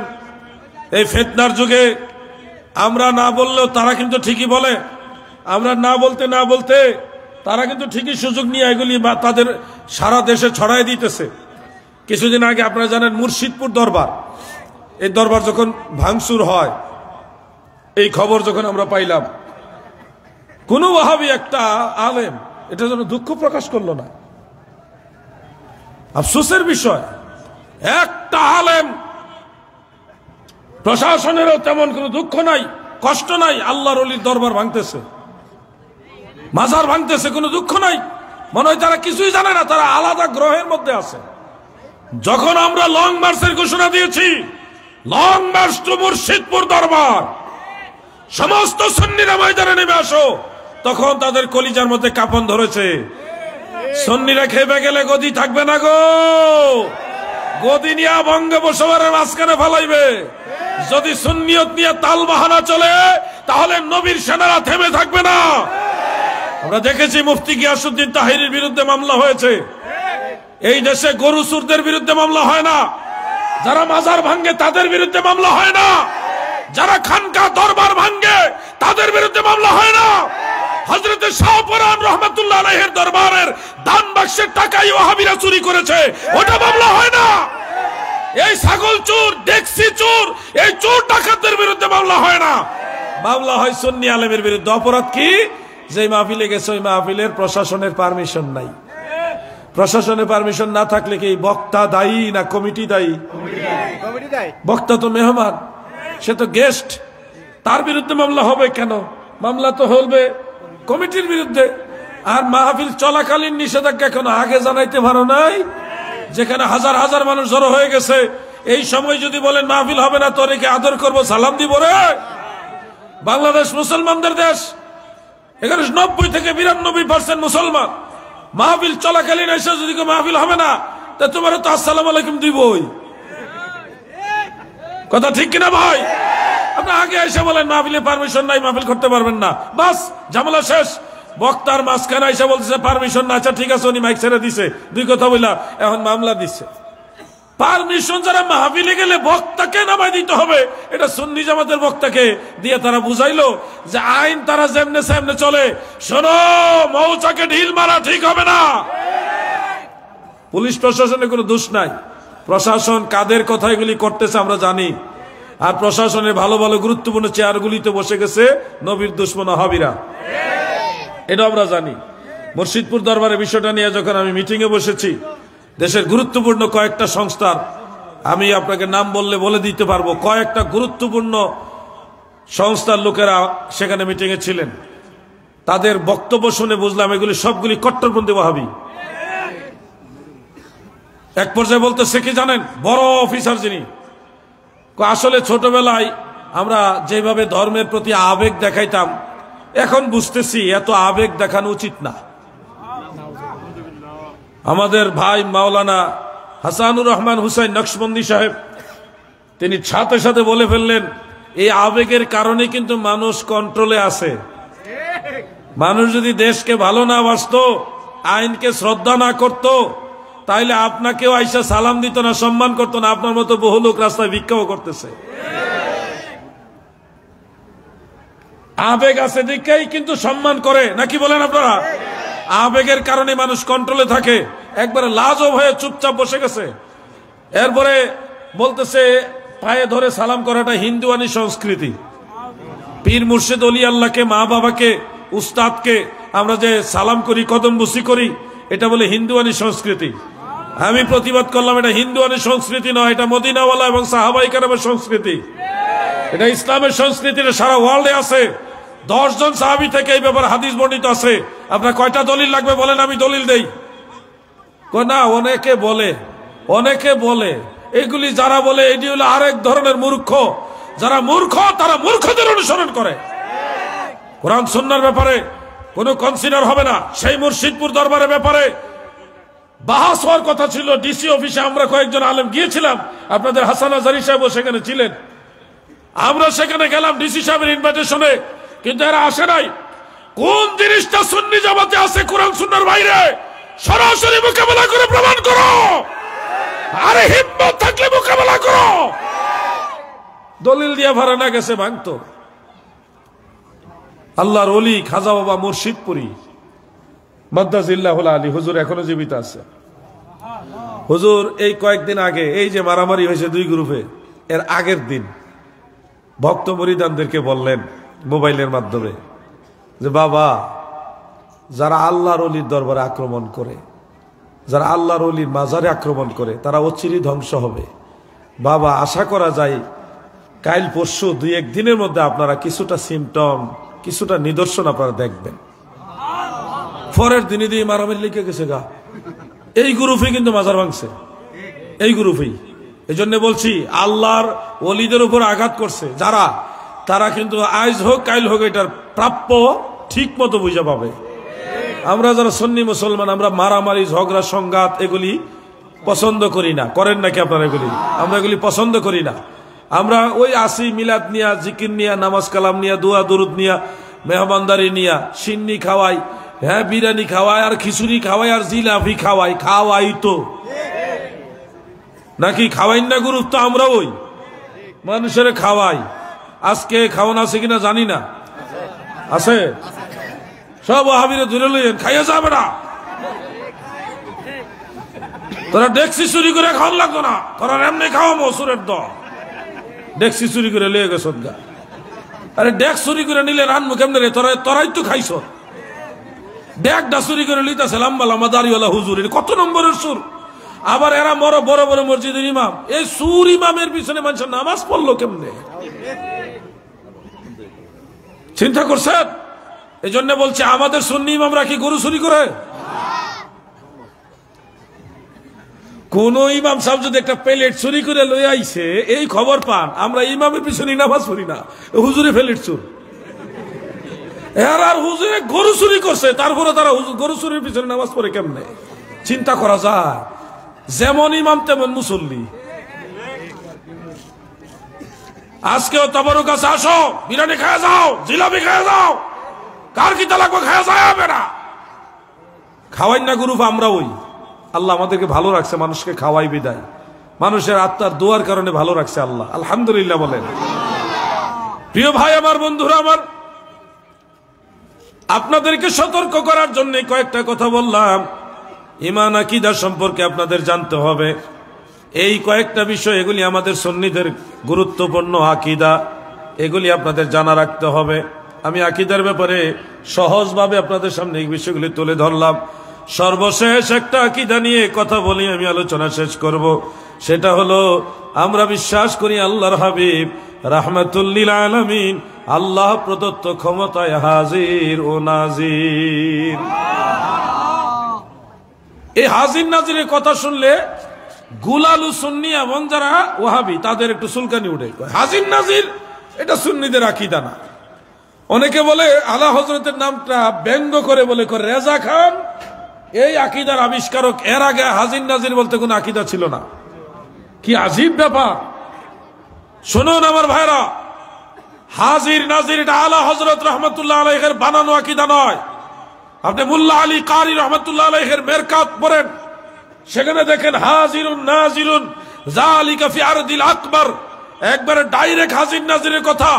শেখ আব্দুল হক মুহাদ্দিস দেহলভী রহমাতুল্লাহ আলাইহির মাজমাউল বারাকাত সেই কিতাবের মধ্যে দেখেন হাজির নাজিরের কথা নবীজির ব্যাপারে পরিষ্কার লেখা আছে।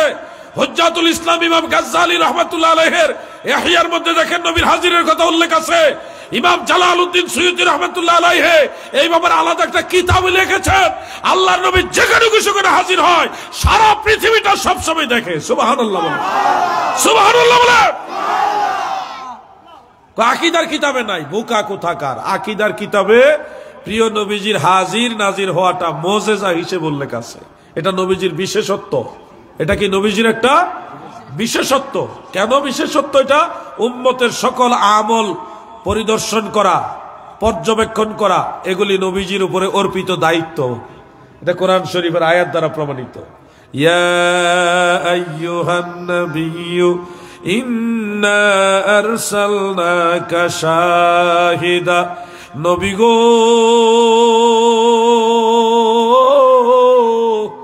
নিশ্চয় আমি আল্লাহ আপনাকে শাহিদ হিসেবে প্রেরণ করেছি। শাহিদ শব্দের বাংলা অর্থ হলো সাক্ষী।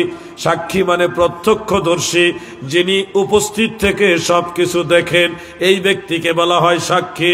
কোরআনের আয়াতে স্পষ্ট একাধিক জায়গায় উল্লেখ আমার দয়াল নবী সবার সাক্ষী। এই আয়াতের তাফসীরে মুফাসসিরিনে কেরাম লিখেছেন আয় শাহিদান আলামান শাহা আলামান আমানা বিল ঈমানে ওয়া আলামান কাফারা বিল কুফরে ওয়া আলামান নাফাকা বিন নিফাকে। যারা ঈমান আনছে, যারা কুফরি করেছে, যারা নেফাকি করেছে, এই সবগুলির ব্যাপারে রাহমাতুল লিল আলামিন নবী হলো সাক্ষী।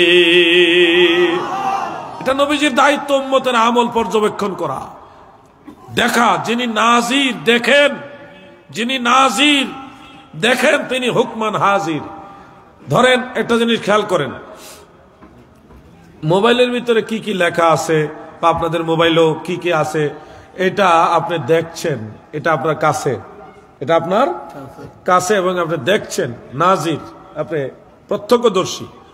তো যেহেতু এটা আপনার কাছে আছে এবং আপনি দেখছেন, সেহেতু এটার কাছে আপনি হাজির বা আপনার কাছে সেটা হাজির। হাজির কথাটা অটোমেটিক চলে আসতেছে। যিনি নাজির দেখতেছেন তার সামনে তিনি হুকমান হাজির। আমার নবী যেহেতু রাহমাতুল লিল আলামিন নবী, যেহেতু সবকিছু দেখেন, প্রত্যক্ষ করছেন, তিনি হুকুমের দৃষ্টিতে হাজির। হ্যাঁ, নবী করিম সাল্লাল্লাহু আলাইহি সাল্লাম জিসমানি ভাবে সব জায়গায় হাজির আমরা বলি না, বলি সবকিছু নবীজির নজরের সামনে হাজির। আর যেখানে খুশি ওইখানে নবীজি জিসমানি ভাবে কিংবা রুহানি ভাবে সায়ের করে এবং বিশেষ করে উম্মতকে দেখা দিতে পারে। রহমত হিসেবে নবীজি সব জায়গায় বেষ্টন করে রেখেছেন। এই ক্ষমতাটা আল্লাহই নবীকে দিয়েছেন। সর্বত্র আল্লাহর হাবিবের রহমতের নজর রয়েছে, কারণ এটা নবীজির সাক্ষী হওয়ার জন্য শর্ত। না দেখে কখনো সাক্ষী হয়? ভাই আমার, বন্ধুরা আমার, তারা কিছু যুক্তিদার করায়। নবী হাজির নাজির হইলে খুব খেয়াল করবেন, নবীজি হাজির নাজির হইলে মেরাজে আরশে আজিমে বা আসমানের উপরে যাওয়ার দরকার কি? তিনি তো সব জায়গায় হাজির, তাইলে ওখানে গেলেন কেন? এবং আরো প্রশ্ন করে, রাসূল সাল্লাল্লাহু আলাইহি ওয়াসাল্লাম যদি হাজির নাজির হয় তাহলে মক্কা থেকে মদিনাতে হিজরত করলেন কেন? তিনি তো সব জায়গায় হাজির। তারা যেই রকম প্রশ্ন করে সেই রকম আমরা একটা প্রশ্ন করি, এগুলি আকায়েদের দৃষ্টিতে সঠিক না। আমি বলছি আপনাদেরকে, সহিহ বুখারীর মধ্যে উল্লেখ, প্রতিদিন নিশির শেষ ভাগে আল্লাহ তাআলা পৃথিবীর নিকটতম আসমানে নেমে আসেন। আমরা এটা মাজাজি অর্থে নেই, হাকিকি অর্থে নেই না। তাদের প্রশ্নের আলোকে বলছি, আল্লাহ সর্বত্র বিরাজমান বিসিফাত। তা আল্লাহ সর্বত্র বিরাজমান হলে আবার আসমানে নেমে আসার দরকার কি? তাদের প্রশ্নের আলোকে প্রশ্নটা করা যায় কিনা ভাই? আল্লাহ সর্বত্র বিরাজমান বিসিফাত, সর্বত্র বিরাজমান থাকা সত্ত্বেও আল্লাহ তাআলা আবার পৃথিবীর নিকটতম আসমানে, প্রথম আসমানে নেমে আসার দরকার কি? তাদের কাছে এই প্রশ্নটা রাখলাম। এরপরে শুনেন, আরো প্রশ্ন করে যে নবী যদি হাজির নাজির হয় তাহলে আমাদের সালাম মদিনায় পৌঁছায়া দিও, ফেরেশতাদেরকে দিয়ে পৌঁছানো লাগে কেন? তিনি যদি সব জায়গায় হাজির নাজির হয় তাহলে দুরুদ আবার মদিনাতে পৌঁছানো লাগে কেন? এই প্রশ্নে তারা আমাদের যারা সুন্নি মনা আছে তাদেরকে একটু বিভ্রান্ত করার চেষ্টা করে। এটার উত্তরে আমরাও প্রশ্ন যদি করি, মিশকাত শরীফে হাদিস প্রত্যেক সোমবারে এবং বৃহস্পতিবারে আমাদের আমল নামা আল্লাহর দরবারে পেশ করা হয়। এখন আপনারা বলুন, আল্লাহ তাআলা তার সমগ্র সৃষ্টি জগতে হাজির বিসিফাত, আল্লাহ সর্বত্র বিরাজমান হওয়া সত্ত্বেও তাহলে সোমবারে আর বৃহস্পতিবারে আমাদের আমল নামা আল্লাহর কাছে পেশ করা লাগে কেন? এইটার যেই উত্তর, নবীজির দুরূদ শরীফ মদিনায় পাঠানো লাগে না, এইটারও এই উত্তর। মূল বিষয়টা হলো, শুনুন, এরা যে কোনো ভাবে নবীজির সম্মানটা মানবে। বলবেন নবীজি হাজির নাজির, নবীজি আমার কবরে আসছে, আপনার কবরে চলে আসছে, তাহলে মদিনা শরীফের রওজা মুবারক কি খালি পড়ে আছে? এই প্রশ্নটা আসে। শুনুন, আমার দয়াল নবীজি এমন এক মহান সত্তা, আল্লাহ তাআলার দয়ার এক ভান্ডার, এমন এক মহান আল্লাহ প্রদত্ত শক্তিধর ব্যক্তিত্ব যে রওজা মুবারকে জেসেম মুবারক নিয়ে থাকা সত্ত্বেও যে কোনো জায়গায়, বহু জায়গায়, অসংখ্য জায়গায় যেতে পারে। এটা বুঝানোর জন্য আপনাদেরকে একটা উদাহরণ দেই, তুলনা দেওয়ার জন্য না, জাস্ট বুঝার জন্য। তুলনা দেওয়া যাবে না। আপনারা আকাশে চন্দ্র দেখেন, সূর্য দেখেন, এই চন্দ্র সূর্য ওঠার পরে প্লেটের মধ্যে কিছু পানি নিয়ে 100 বা 100 না হয় 1000 প্লেট নিয়ে বা আরো বেশি নিয়ে বা কম নিয়ে আপনি সূর্যের দিকে প্লেট ধরেন অথবা চন্দ্রের দিকে প্লেট ধরেন, প্রত্যেকটা চন্দ্রের প্রতিচ্ছবি, সূর্যের প্রতিচ্ছবি 100 প্লেট হোক, 1000 প্লেট হোক, প্রত্যেকটার ভিতরে দেখা যাবে কিনা? আমি তুলনা দেওয়ার জন্য বলছি না, বোঝার জন্য বলছি। আপনারা বলুন, হযরত আজরাইল কয়জন? ঘুমায় রয়েছেন নাকি? হযরত আজরাইল আলাইহিস সালাম একজন। পৃথিবীতে যদি 1 মিনিটের মধ্যে 1 কোটি মানুষ মারা যায়, প্রত্যেকটা মানুষের কাছে রুহু কবজ করার জন্য তিনিই যায়। এবার আপনারা বলুন, একজনে এট এ টাইম 1 কোটি মানুষের কাছে কিভাবে গিয়ে রুহু কবজ করে? আজরাইল যদি এট এ টাইম একই সময়ে 1 কোটি বা ততোধিক মানুষের কাছে যেতে পারে, আমার দয়াল নবীজি তো আজরাইলেরও নবী, আমার নবী পারে না। এই কথা যে কয় সে নবীর উম্মত হতে পারে? এগুলি হলো যুক্তিকে যুক্তি দিয়ে খণ্ডন। ইসলাম যুক্তি দিয়ে চলে না, ইসলাম চলে কোরআন সুন্নাহ দিয়ে। আমি বলছি, রাসূল করিম সাল্লাল্লাহু আলাইহি ওয়াসাল্লাম হাজির নাজির, এটা আহলে সুন্নাত ওয়াল জামাতের সকল ইমামদের আকীদা, এটার বিরুদ্ধে কেউ ছিল না। আমি হাজির নাজির নিয়ে কিতাব লিখতে গিয়ে দেখলাম, দলিল লিখতে লিখতে আমি ক্লান্ত হয়ে গেছি, এত দলিল। তারা বলে আকীদার কিতাবে আসেনি। ভাই, আকীদার কিতাবে এই বিষয়টা নবীজির মুজিজা হিসেবে উল্লেখ আছে। মুজিজাতুন নবী সাল্লাল্লাহু আলাইহি ওয়াসাল্লাম হাক্কুন, রাসূল পাকের মুজিজা, সাক্ষী হওয়া, শাহিদ হওয়াটা, এটা নবীজির একটা কি মুজিজা, বৈশিষ্ট্য। এই বৈশিষ্ট্য হিসেবে আকীদার কিতাব এটা আছে। বলবেন তাইলে আগের ইমামরা বললো না কেন? আগের ইমামরা সবাই বলছে, আপনি জানেনই না। ইমাম আবু হানিফা, ভাইজান, ইমাম আজম আবু হানিফা রহমাতুল্লাহ কাসিদার মধ্যে একটা কথা আছে, আমি যেদিকে তাকাই, ওগো দয়াল নবী, আপনাকে ছাড়া কিছুই দেখি না। এবার ওটা সম্ভবত এরকম, ইজা নাজারতু মা আরা ইল্লাকা, এরকম সম্ভবত। এবার ওটা আমি যখন নজর করি, যেদিকে নজর করি, দয়াল নবীকে আপনাকে ছাড়া কিছুই দেখি না। তাহলে হাজির নাজির না হইলে নবীজিকে সব দিকে ইমাম আবু হানিফা দেখে কেমনে? বুকা, তুমি বুঝো না নবীর শানমান, তুমি বুঝো না, তুমি বুকা। কেন বললাম বুকা? নামাজে কাতারের মাঝখানে ফাঁক থাকলে শয়তান এসে ঢুকে। কে ঢুকে? আর শাইতানু জাসিমুন আলা কলবি ইবনে আদম, শয়তান মানুষের কালবের মধ্যে বসবাস করে। সহিহ বুখারী হাদিস এটা। আপনারা বলেন সারা পৃথিবীতে 750 থেকে 800 কোটি মানুষ, এখন প্রত্যেকটা মানুষের কালবের দুয়ারের ভিতরে ইবলিস শয়তান অবস্থান করতে পারে। শয়তানের কত পাওয়ার দিছে আল্লাহ! একটা মানুষও বাদ নাই, সবার কালবের দরজার মধ্যে শয়তান বসে থাকে, আর নবীজি পারে না। কেমন উম্মত হেরা, চিন্তা করেন। নবীজির ক্ষমতা শয়তানের চেয়ে কমাইছে তারা, নাউজুবিল্লাহ বলেন। আমার দয়াল নবীজির মহান অস্তিত্ব, মহান সম্মান সম্পর্কে তারা যদি জানতো, রসুল পাকের জন্য তারা দেওয়ানা হয়ে যেত। আল্লাহ তাদেরকে বুঝার মতো জ্ঞান দান করে, বলেন আমিন। সবাই বলেন আমিন। আমি আমার আলোচনা ইতি টেনে দিলাম, তবে আপনাদেরকে আমি একটা সুযোগ দিব। এই 5-10 মিনিটের মধ্যে আমি আলোচনা শেষ করব।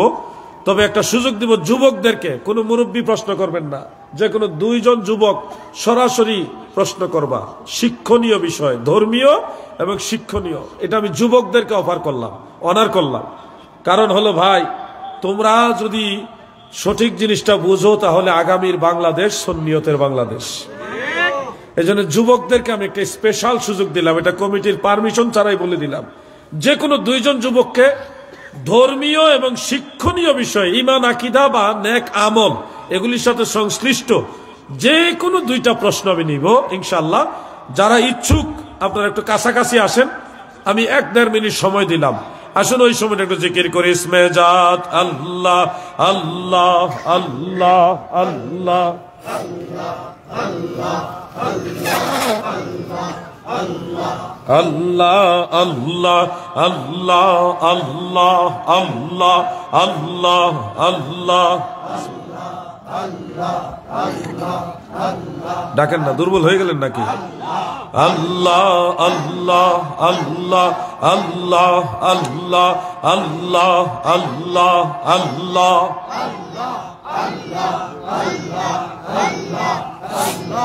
আল্লাহ আল্লাহ আল্লাহ আল্লাহ আল্লাহ আল্লাহ আল্লাহ আল্লাহ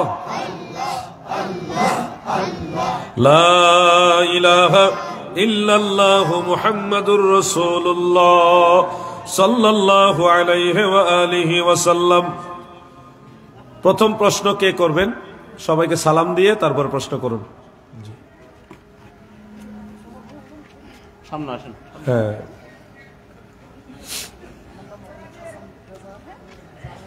একটু জোরে বলতে হবে, মাইক লাগবে না।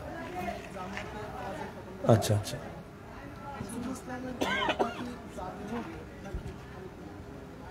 আচ্ছা। আমাদের ভাই হাসান রেজা, উনি প্রশ্ন করেছেন রাসূল করিম সাল্লাল্লাহু আলাইহি ওয়াসাল্লামের নূর, এটা কি জাতি নূর না খালকি নূর?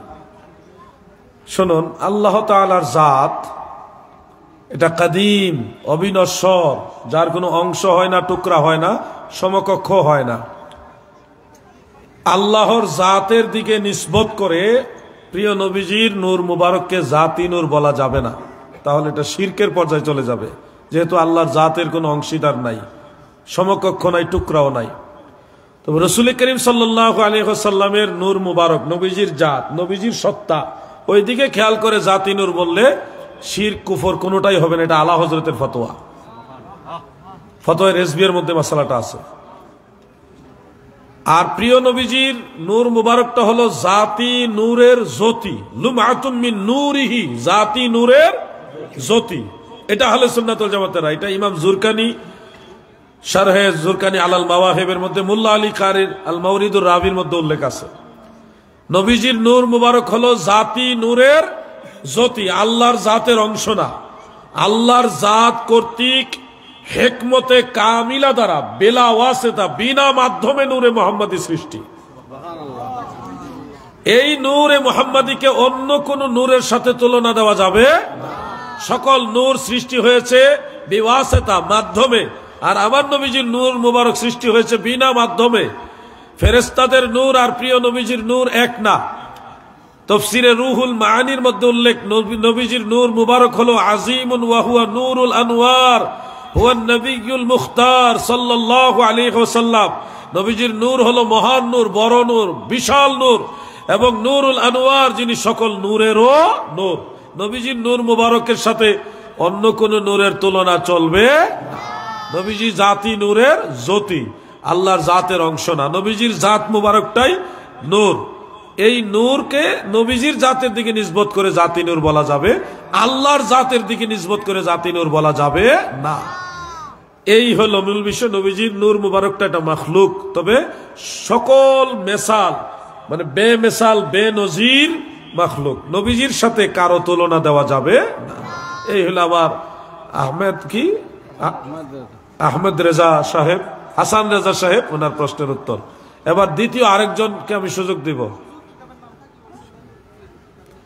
একটা হলো জুরকানি, শরহে জুরকানি আলাল মাওয়াহিব, ইমাম আব্দুল বাকি জুরকানি রহমতুল্লাহ আলাইহি।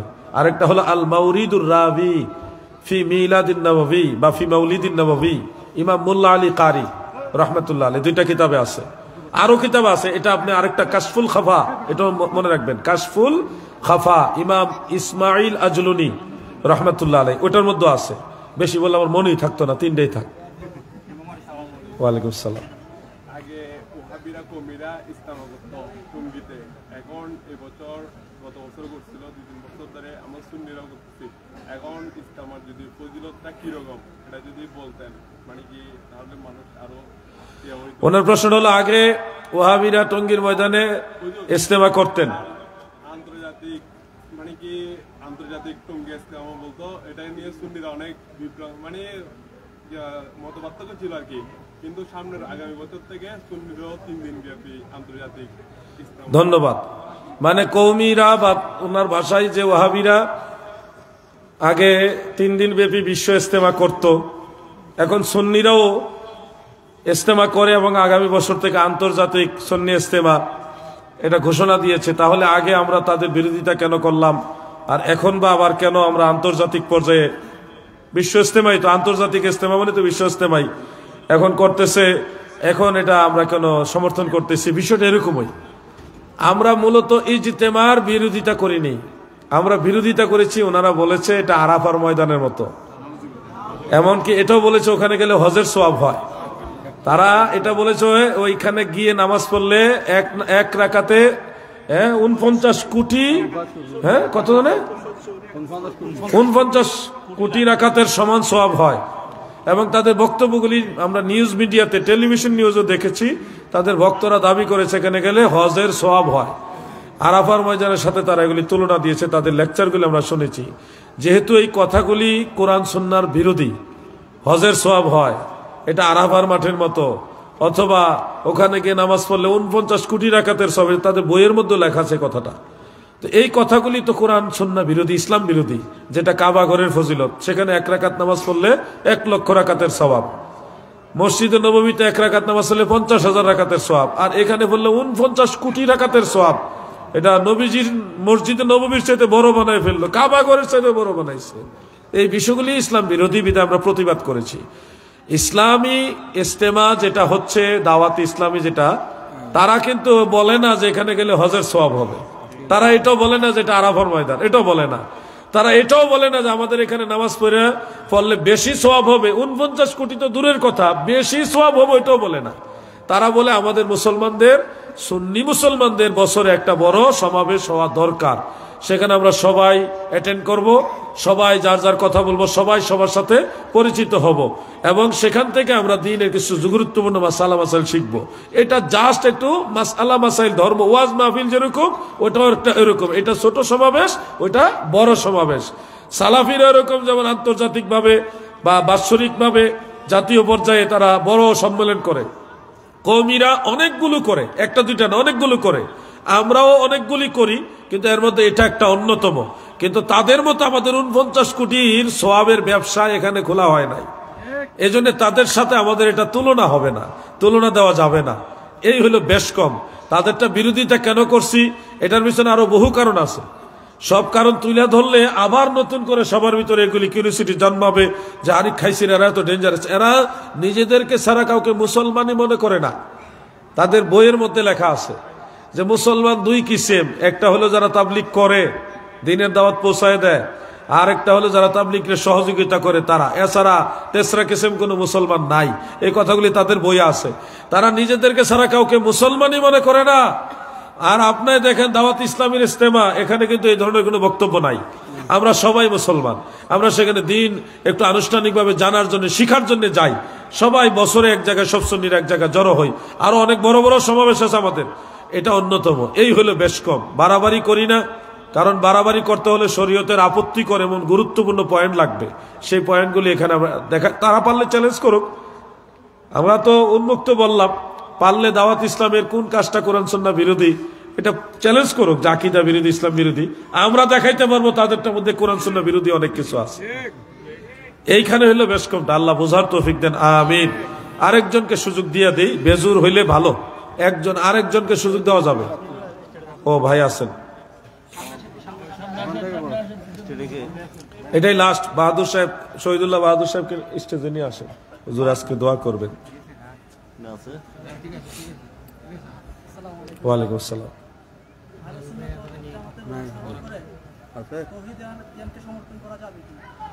আহলে সুন্নাত ওয়াল জামাতের অনুসরণ করে তাওহীদে আদিয়ানকে অনুসরণ করা যাবে কিনা? আগে বুঝেন তাওহীদে আদিয়ান জিনিসটা কি। এটা না বুঝলে আপনারা প্রশ্ন উত্তর বুঝবেন না। দ্বীনের বহু বচন হলো আদিয়ান, ধর্মের বহু বচন আর কি। এখন একটা ধর্মকে বলা হয় দ্বীন। একটা ধর্ম কি কি বলে? দ্বীন। ইসলাম ধর্ম কয়টা ধর্ম? একটা না? ইসলাম ধর্ম কয়টা?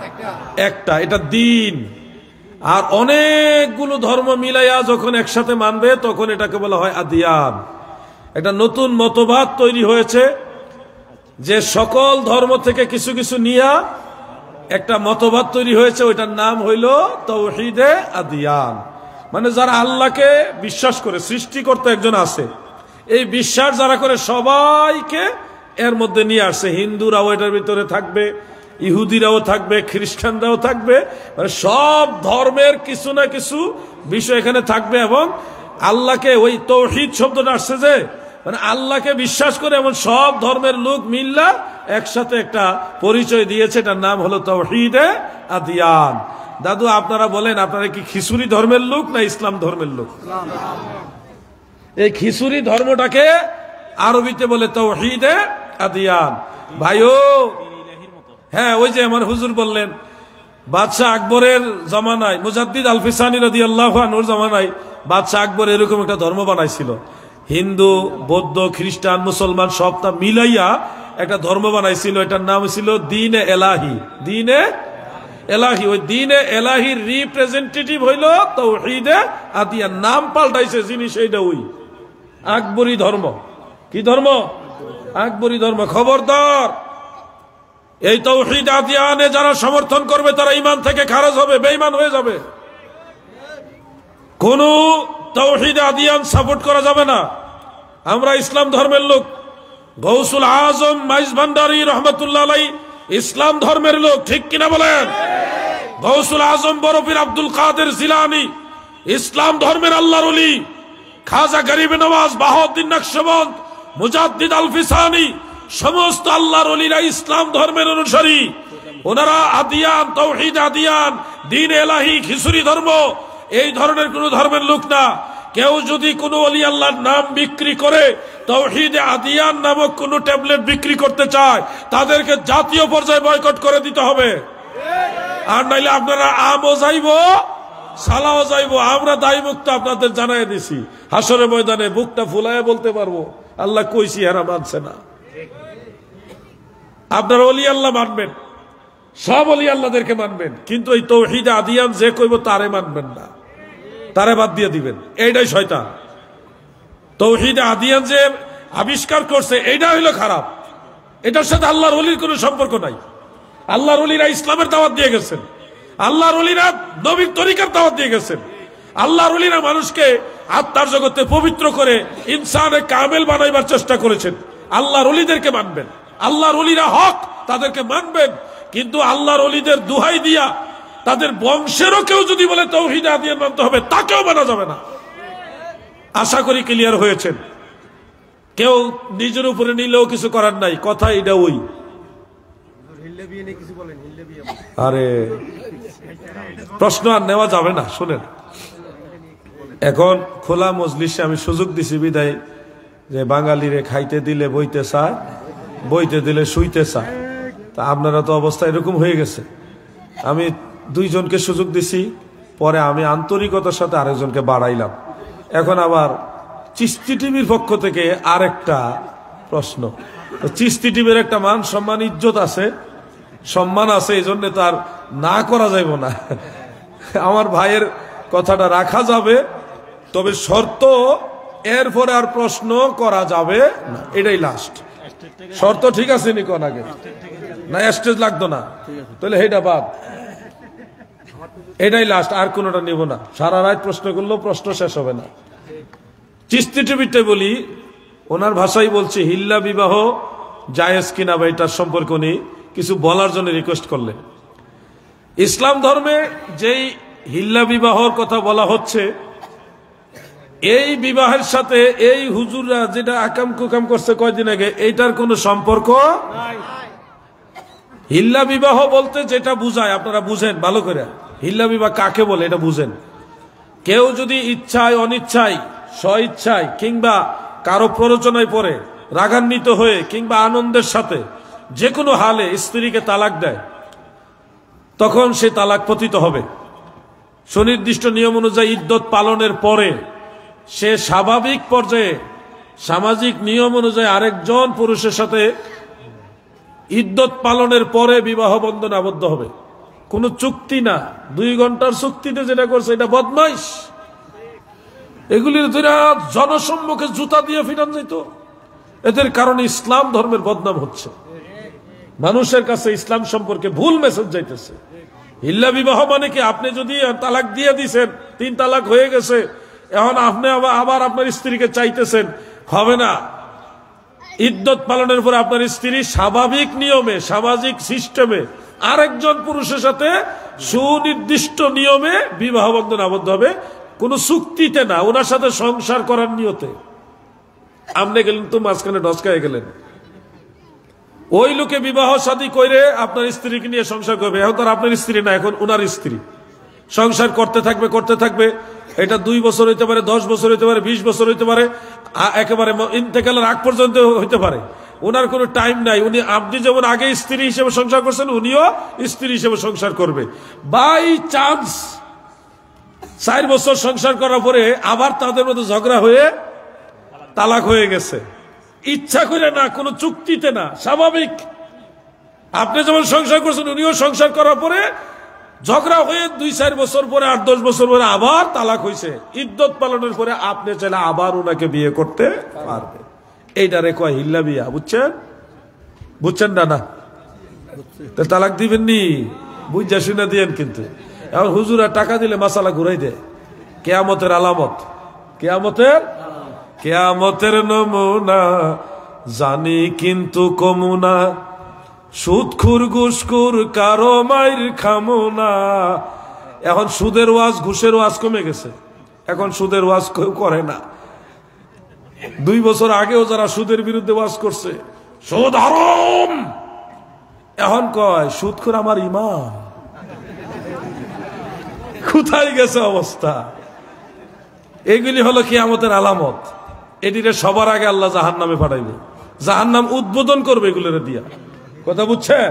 খবরদার, সুদ আগে যেমন হারাম, এখনো হারাম, কিয়ামত পর্যন্ত হারাম। ঠিক কিনা বলেন?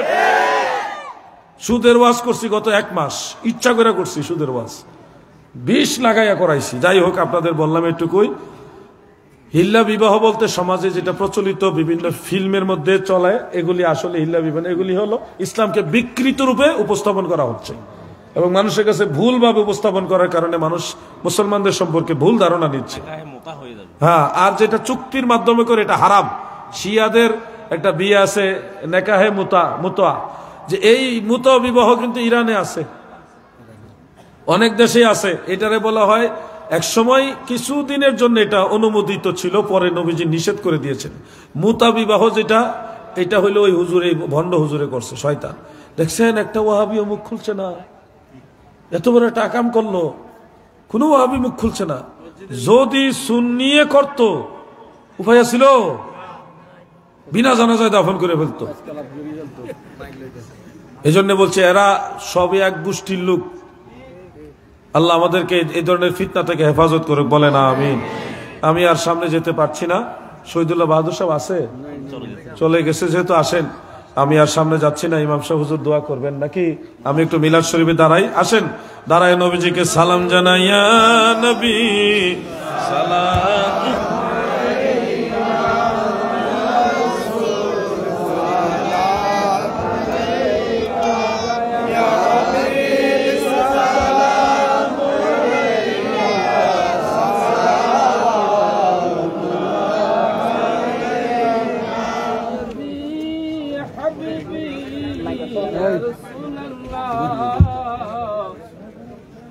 তো নাই, বলতে থাকেন আপনি। আসসালামু আলাইকা ইয়া হাবিবাল্লাহ, মেরে আকা আউয়ালু আখির তুমি হো, জাহিরু বাতিন তুমি হো, সাকিয়ে কাউসার তুমি হো, শাফিঈ মাহশর তুমি হো। ইয়া নবী সালাম আলাইকা, ইয়া রাসূল সালাম আলাইকা, ইয়া হাবিব সালাম আলাইকা, সালাওয়াতুল্লাহ।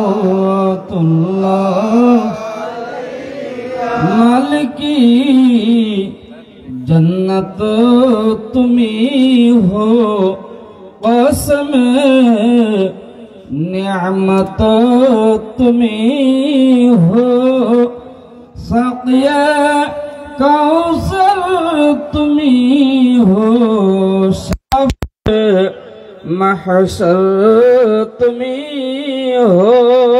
या नबी सलाम अलैका, या रसूल सलाम अलैका, या हबीब सलाम अलैका, सलावतुल्लाह।